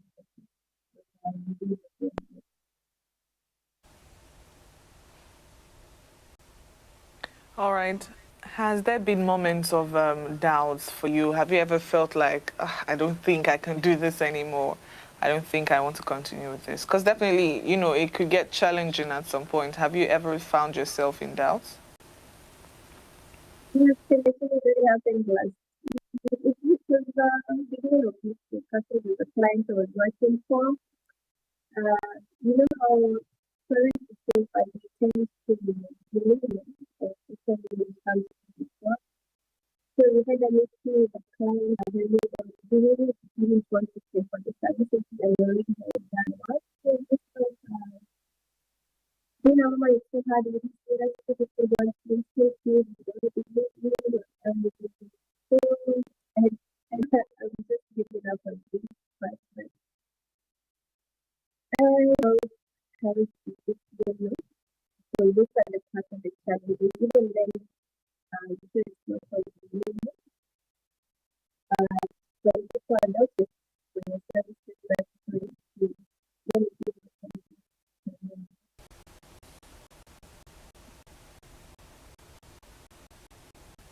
Okay, let's ask some more questions now. When it comes to DIY, right? For a lot of people, it comes with interest, comes with it being a hobby. It comes with it, like you being inclined. Many people would tell you they have the time to sit down and start doing something on their own. But for you, how do you see the DIY move evolving in the next few years, especially, how do you see the DIY movement progress and evolve?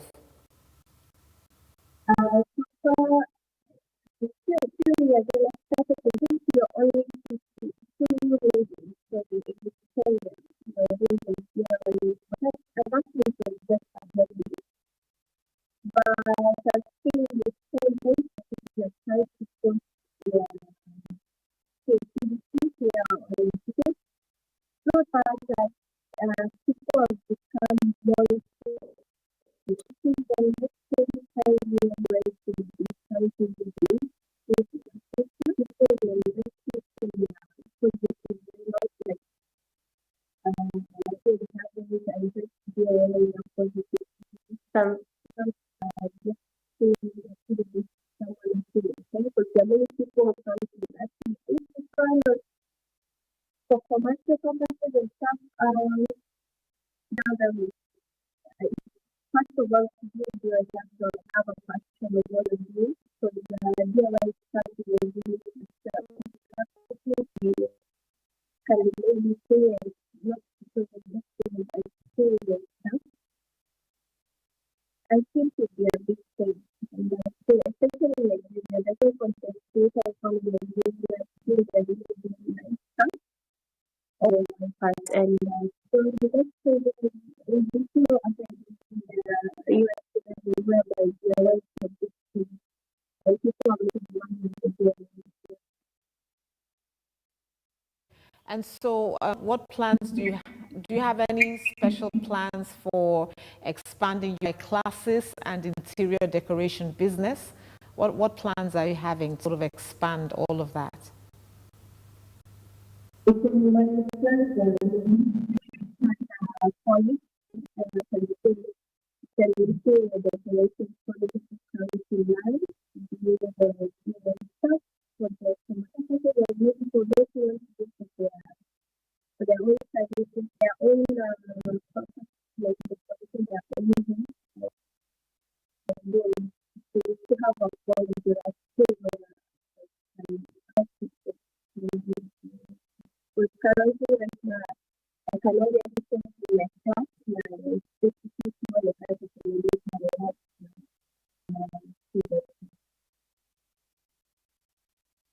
Nice.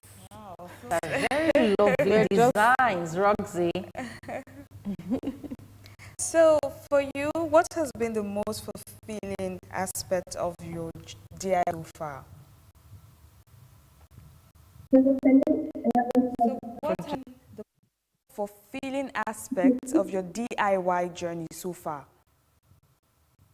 I think I'm sure that it's just in Paris, we said to many people to do a joy but especially the decoration skills. So we always feel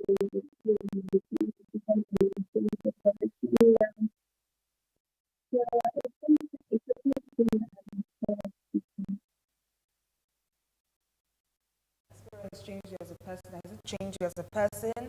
How has it changed?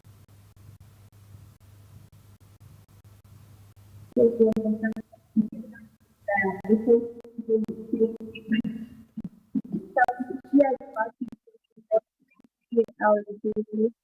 be a couple, the people that happen to look like this way.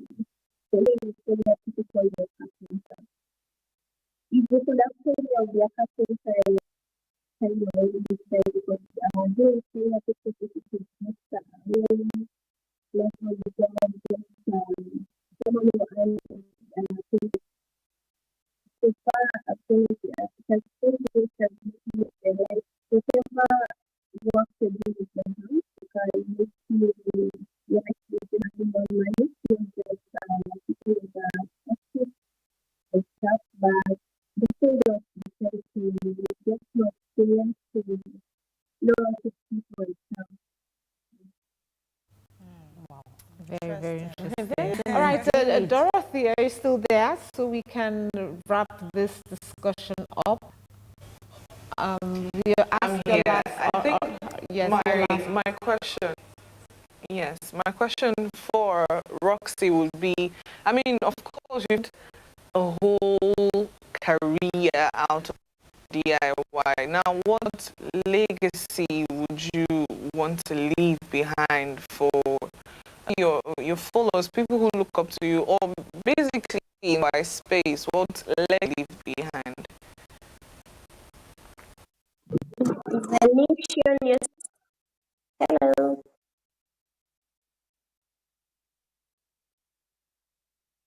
Hello. Question, just in case she didn't hear that. I don't think she heard your question.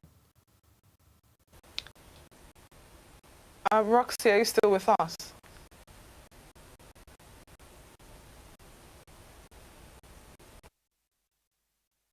I think there's an issue inside the country again.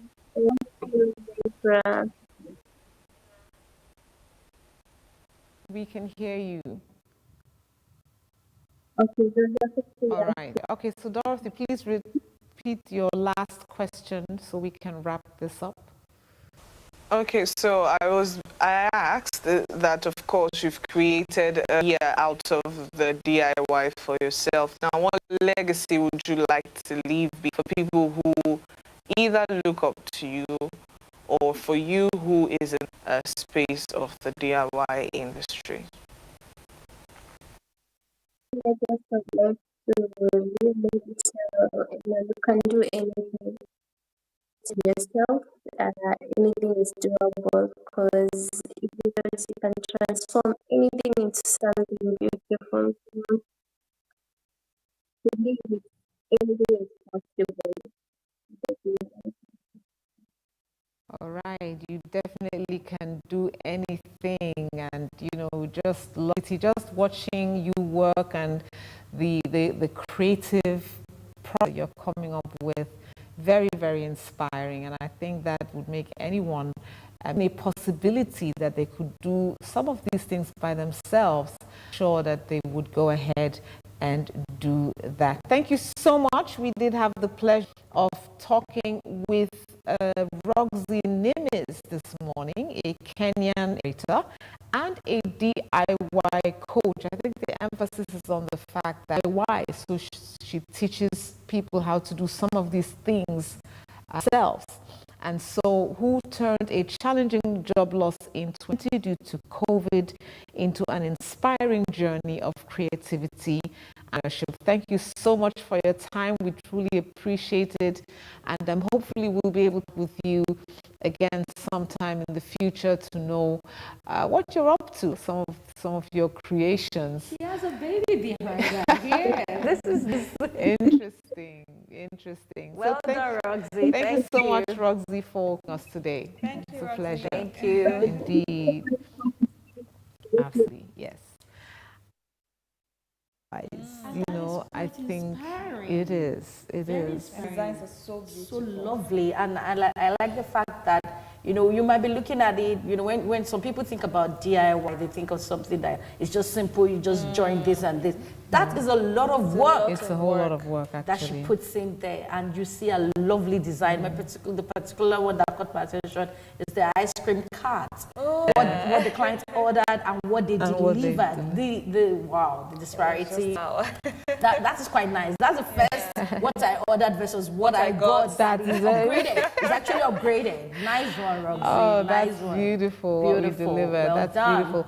You know, I think what for me is the catch is the fact that she teaches people how to do it themselves. So it's not just I'm doing it, come and patronize my products, come and, you know, I'm also teaching you. I'm having classes where you can learn these things, And you know, start a business and for start a yourself. business with it. If you're ready, if you are really willing to learn, you can learn these things and you can actually do these things by yourself. Oh, very, very interesting. I like the fact that she puts a lot of, you know. Is this a 3D? That is printing? 3D, a 3D printer. printing stuff, you know, 3D printer. Interesting. Nice one. Very nice interesting. One. Very interesting. Okay, well, that is where we wrap up the I'm still in awe. Oh, yeah. Personality profile interview. And talking about DIY, ladies, we are about to do some DIY ourselves, you know. So we'll go on a quick break, get ourselves ready, and then Kemi will be in the studio to teach us how to make pen holders from scratch, beautiful decorative pen holders for your office and your home. We'll be back in a moment.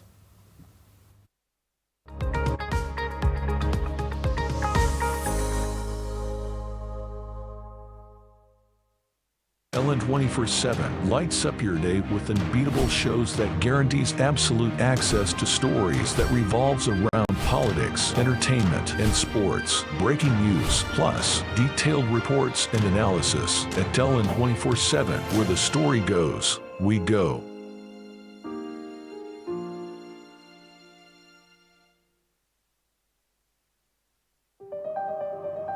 Ellen 24/7 is first of all a news station. Well, we'll continue with updates from the just concluded governorship in the Southeast has raised questions if INEC will be able to conduct elections. With a core team of over 40 correspondents spread across Nigeria. Nigeria is set to take its place. And affiliates in Africa, Europe, America, and Asia. We give you news as it breaks from the perspective you can trust. Ellen 24/7 News, where the story goes, we go.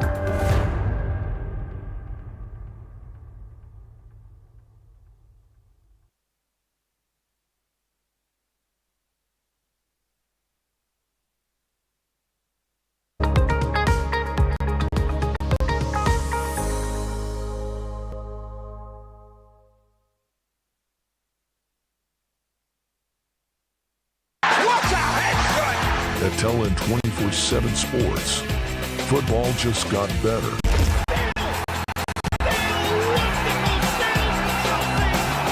For the fans.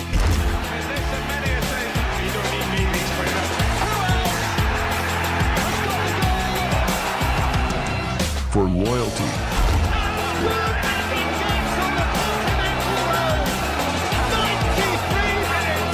For the tackles. A near supernatural goal from Lionel Messi. For the celebrations.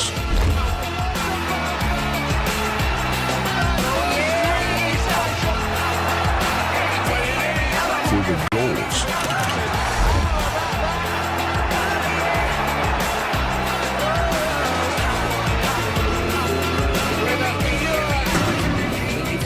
For the love of the game.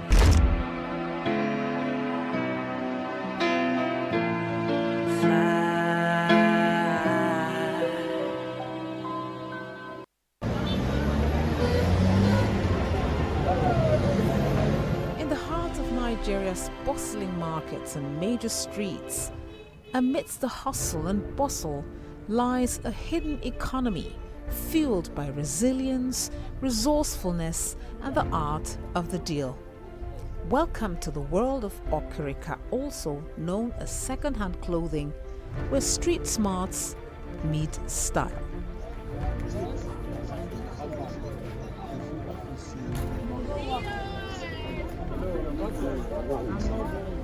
Okirika is not a brand in the traditional sense. These garments are often imported from Europe, America, and other continents.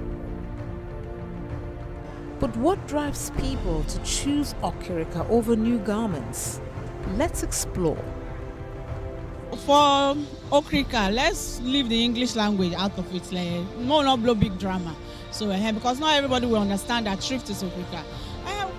I don't know, apart from $10 Pekin and Dangote Pekin, I don't see any other average Nigerian when go to say never wear okay before. Most times you get unique styles that you won't get anywhere in Africa. Like if you buy ready to wear now, I'm not saying bespoke, ready to wear clothes, you can see the styles everywhere, like 3, 4, 5 people wearing it. But when you come to Africa, especially if it's first grade, the styles are distinct. You can be sure. So if you're someone that don't like to wear the same thing like everybody, Africa, and then affordability is cheap compared to buying clothes, and it's even of more quality. So I think that's the 3 major reasons. I go with the mind and the heart. It depends on how nice the clothes is. If it's something that attracts me, why not? For me, most of those people that sell boutique wares also get it from where those thrift sellers get. Most of them, they get it from where the thrift sellers get from too. So, what you know is what you know, and what you don't know is what will kill you. Okay, so my name is Teniola, and growing up, I didn't grow up from a very affluent home. So growing up, of course, I had several experiences to, go to thrift shops and, go to Bend Down Select and select clothes like that.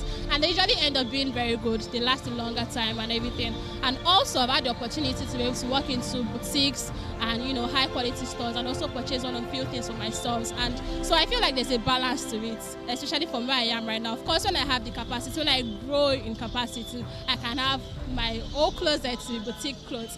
But for now, I do with my capacity. So it's just a balance. I have thrift clothes, and I also have 1 or 2 boutique clothes that I know that I can, boast of. So yeah.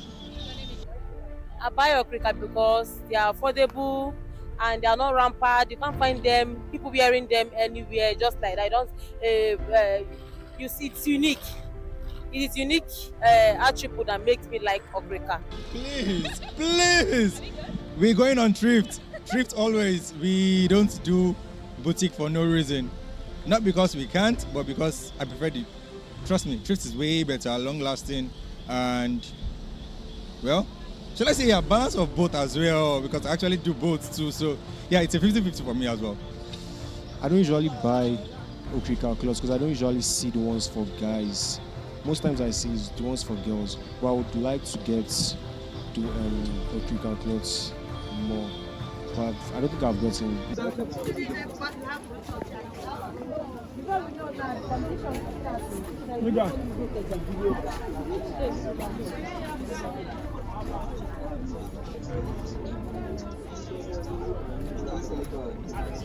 It was wonderful. I got what I ordered for, and the quality was really good for the price.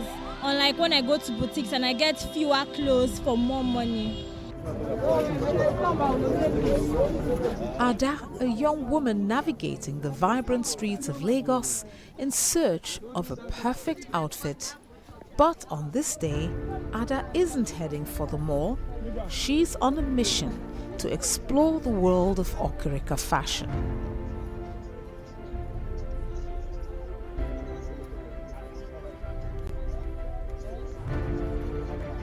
Okay, I'm Adela Balogun. I'm a student. I'm also a baker, a food club owner.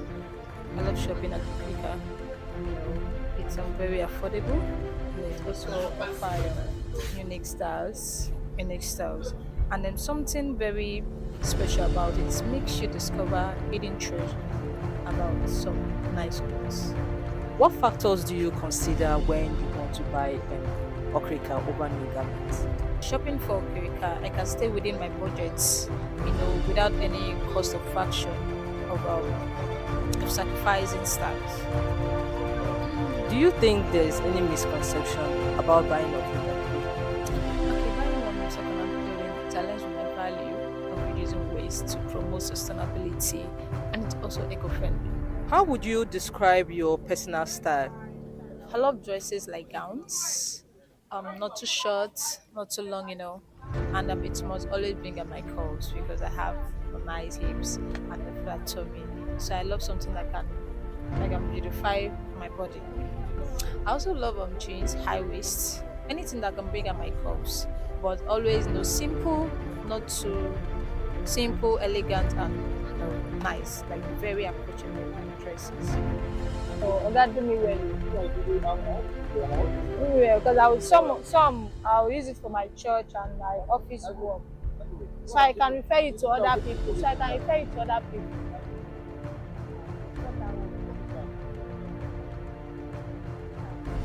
The perception, I think most girlies right now are going for it because unlike before when you're wearing Swiftwear, you don't want to tell someone that's what you're putting on. Yeah. You always want to, somebody asks you, just say, oh, I got it in one shop, I did this, and people just want to corner the whole thing out. Yeah. But these days, people are so bold to let you know that's what they are putting on. So that is to say that they have made huge success. They have tried a lot. And even online, when you go online, you see some really big girls, just advertising the business, telling you that's what they wear. And when you go through their page, really nice stuff. And they're looking so beautiful in it. So definitely, they have upgraded a lot. So the trend has increased and they now have varieties, unlike before where it was mostly polo, joggers, and you don't get real quality stuff. I think now you can get pant trousers, you can even get blazer jackets and a lot more. So they have tried. People always go for it because the quality, you don't like new one. It's only that you buy it, when you watch and wear, you like it, people will like it in you. You'll be fine and you will laugh a lot.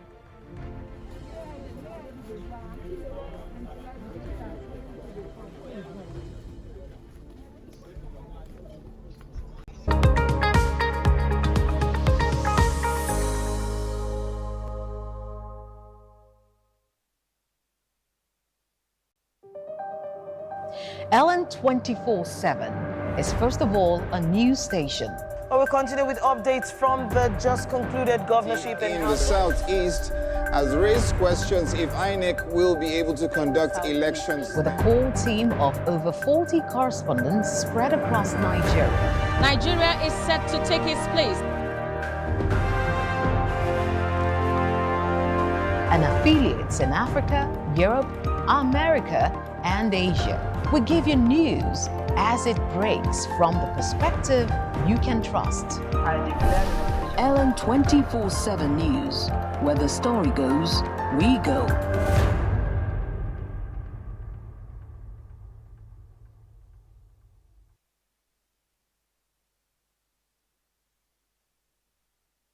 Ellen 24/7 lights up your day with unbeatable shows that guarantees absolute access to stories that revolves around politics, entertainment, and sports. Breaking news, plus detailed reports and analysis. At Ellen 24/7, where the story goes, we go.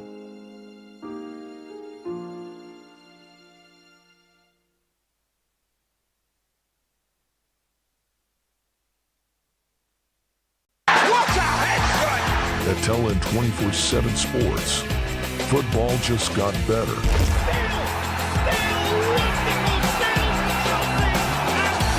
For the fans.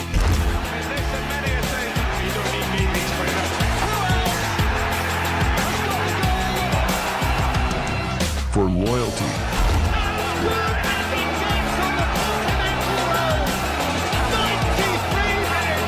For the tackles. Supernatural goal from Lionel Messi. For the celebrations.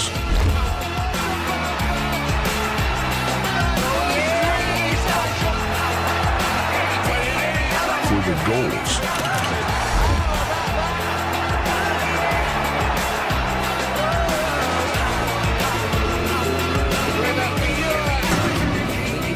For the love of the game.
Ellen 24/7 lights up your day with unbeatable shows that guarantees absolute access to stories that revolves around politics, entertainment, and sports. Breaking news, plus detailed reports and analysis. At Ellen 24/7, where the story goes, we go.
All right, the DIY segment is here now, and like we said earlier, Oluwakemi is here as always to teach us today how to do a decorative pen holder. All right, Kemi, let's get into it. So what do we do? What are the ingredients? The ingredients for our pen holder, we'll be using a plastic bottle, we'll be using a cardboard, we'll also be using a colored cardboard to wrap our plastics, then some glitter, some other items that we're going to use to decorate our holder. Yes. So to start off, we have to cut our plastic into half, and that is what we've done here. Okay, so SB, help us. Yeah, I'll cut another one now. So while she's doing that, we are going to wrap our plastic with the colored cardboard. So I'm going to be using our gum. Okay. Any kind of gum, strong gum will do. Just any type of gum, in as much as can hold the cardboard to the plastic. Okay. So let's follow what Kemi is doing right now. So we're putting gum all over this. Yes. So in other words, we're covering the plastic part. Okay. We're just going to ensure that we apply the glue all round. This is interesting. DIY. Yes. And you know the beautiful thing about this is the fact that, you know, on our personality profile, you know, you can do this and then make, you know, what's it called? A living out of it. Yes. We all need to be creative in everything we do. Okay. Wow, this is so how are we gumming it? Because I'm kind of waiting. Yes. The hot glue gum is used differently, so that's why. The hot glue gum, I think, yes, is ready. Yes, I know. Okay, so is it? Yes. Let's see. I want to see how you. First off, we have to ensure that the corners, the angles of the cardboard is well glued. So we're going to place it like this. Oh, okay. On the edges, actually. Yes. Okay. So at the edge. To ensure that it's well wrapped, the plastic is well wrapped.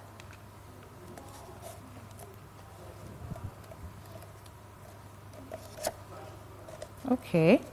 This is fun. Really fun. Yes, actually. I'm enjoying myself. I wanted to say that it's also a way to like let out steam, kind of, when you create things yourself and you get to use them, or you see your creative work being used by other people. It gives you a sense of, you know, how will I put it now? A sense of being needed. How will I put it? That your work is appreciated. Nice. Okay. So Zoe is well ahead. It's taking shape. It's taking shape. We're not yet all there. Seems to work yes, faster. It's a bit stronger, and you don't need to put gum everywhere. Okay. Just so let me see. You put that at. Oh wow! Wow. this is interesting. I think I'm going to use the glue gum too. Okay. The You may have to come over here because it's connected here. Let's just do this out. Okay. Then we need to So what just next? divide the cardboard into about 4. Will 4 be enough? Yes. So we can.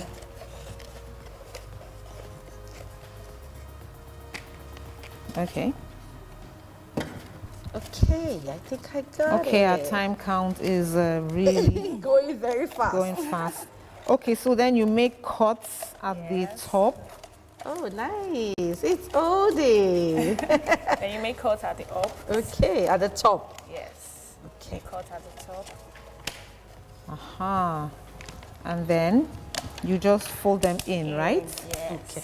Let's see. Cut at the top and fold them. Yes, in. like cut them into strips. Okay, I see that.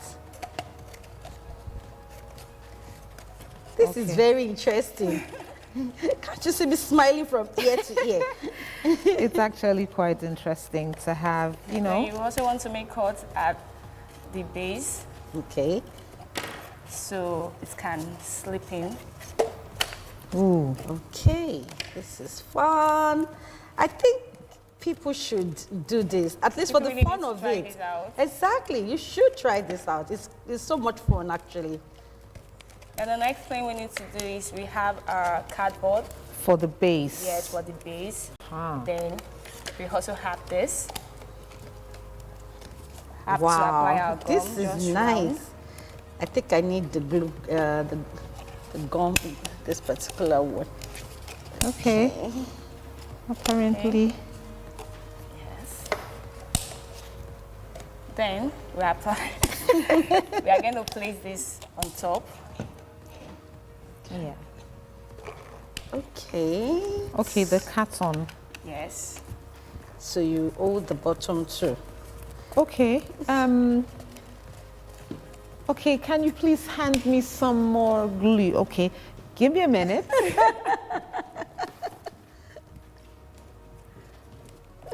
Okay, I just went to, you know, get some more glue. You can see that our cup is really taking the shape right now. Yes, it is. Okay, we have like a few more minutes. Now look like it's the fastest finger kind Yes, of thing. it's the who can deliver the fastest.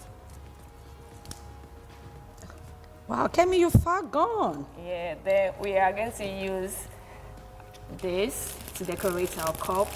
This is where we all have to be creative. All right. So I think I want to watch what you want to do now. Yes, I'm just going to use this.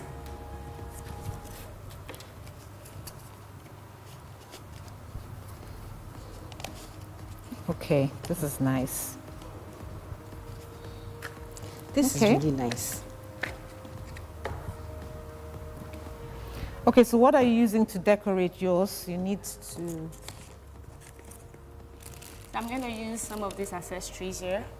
And because I want to really have a form of like a doll, I want to create a doll. So I'm going to use these.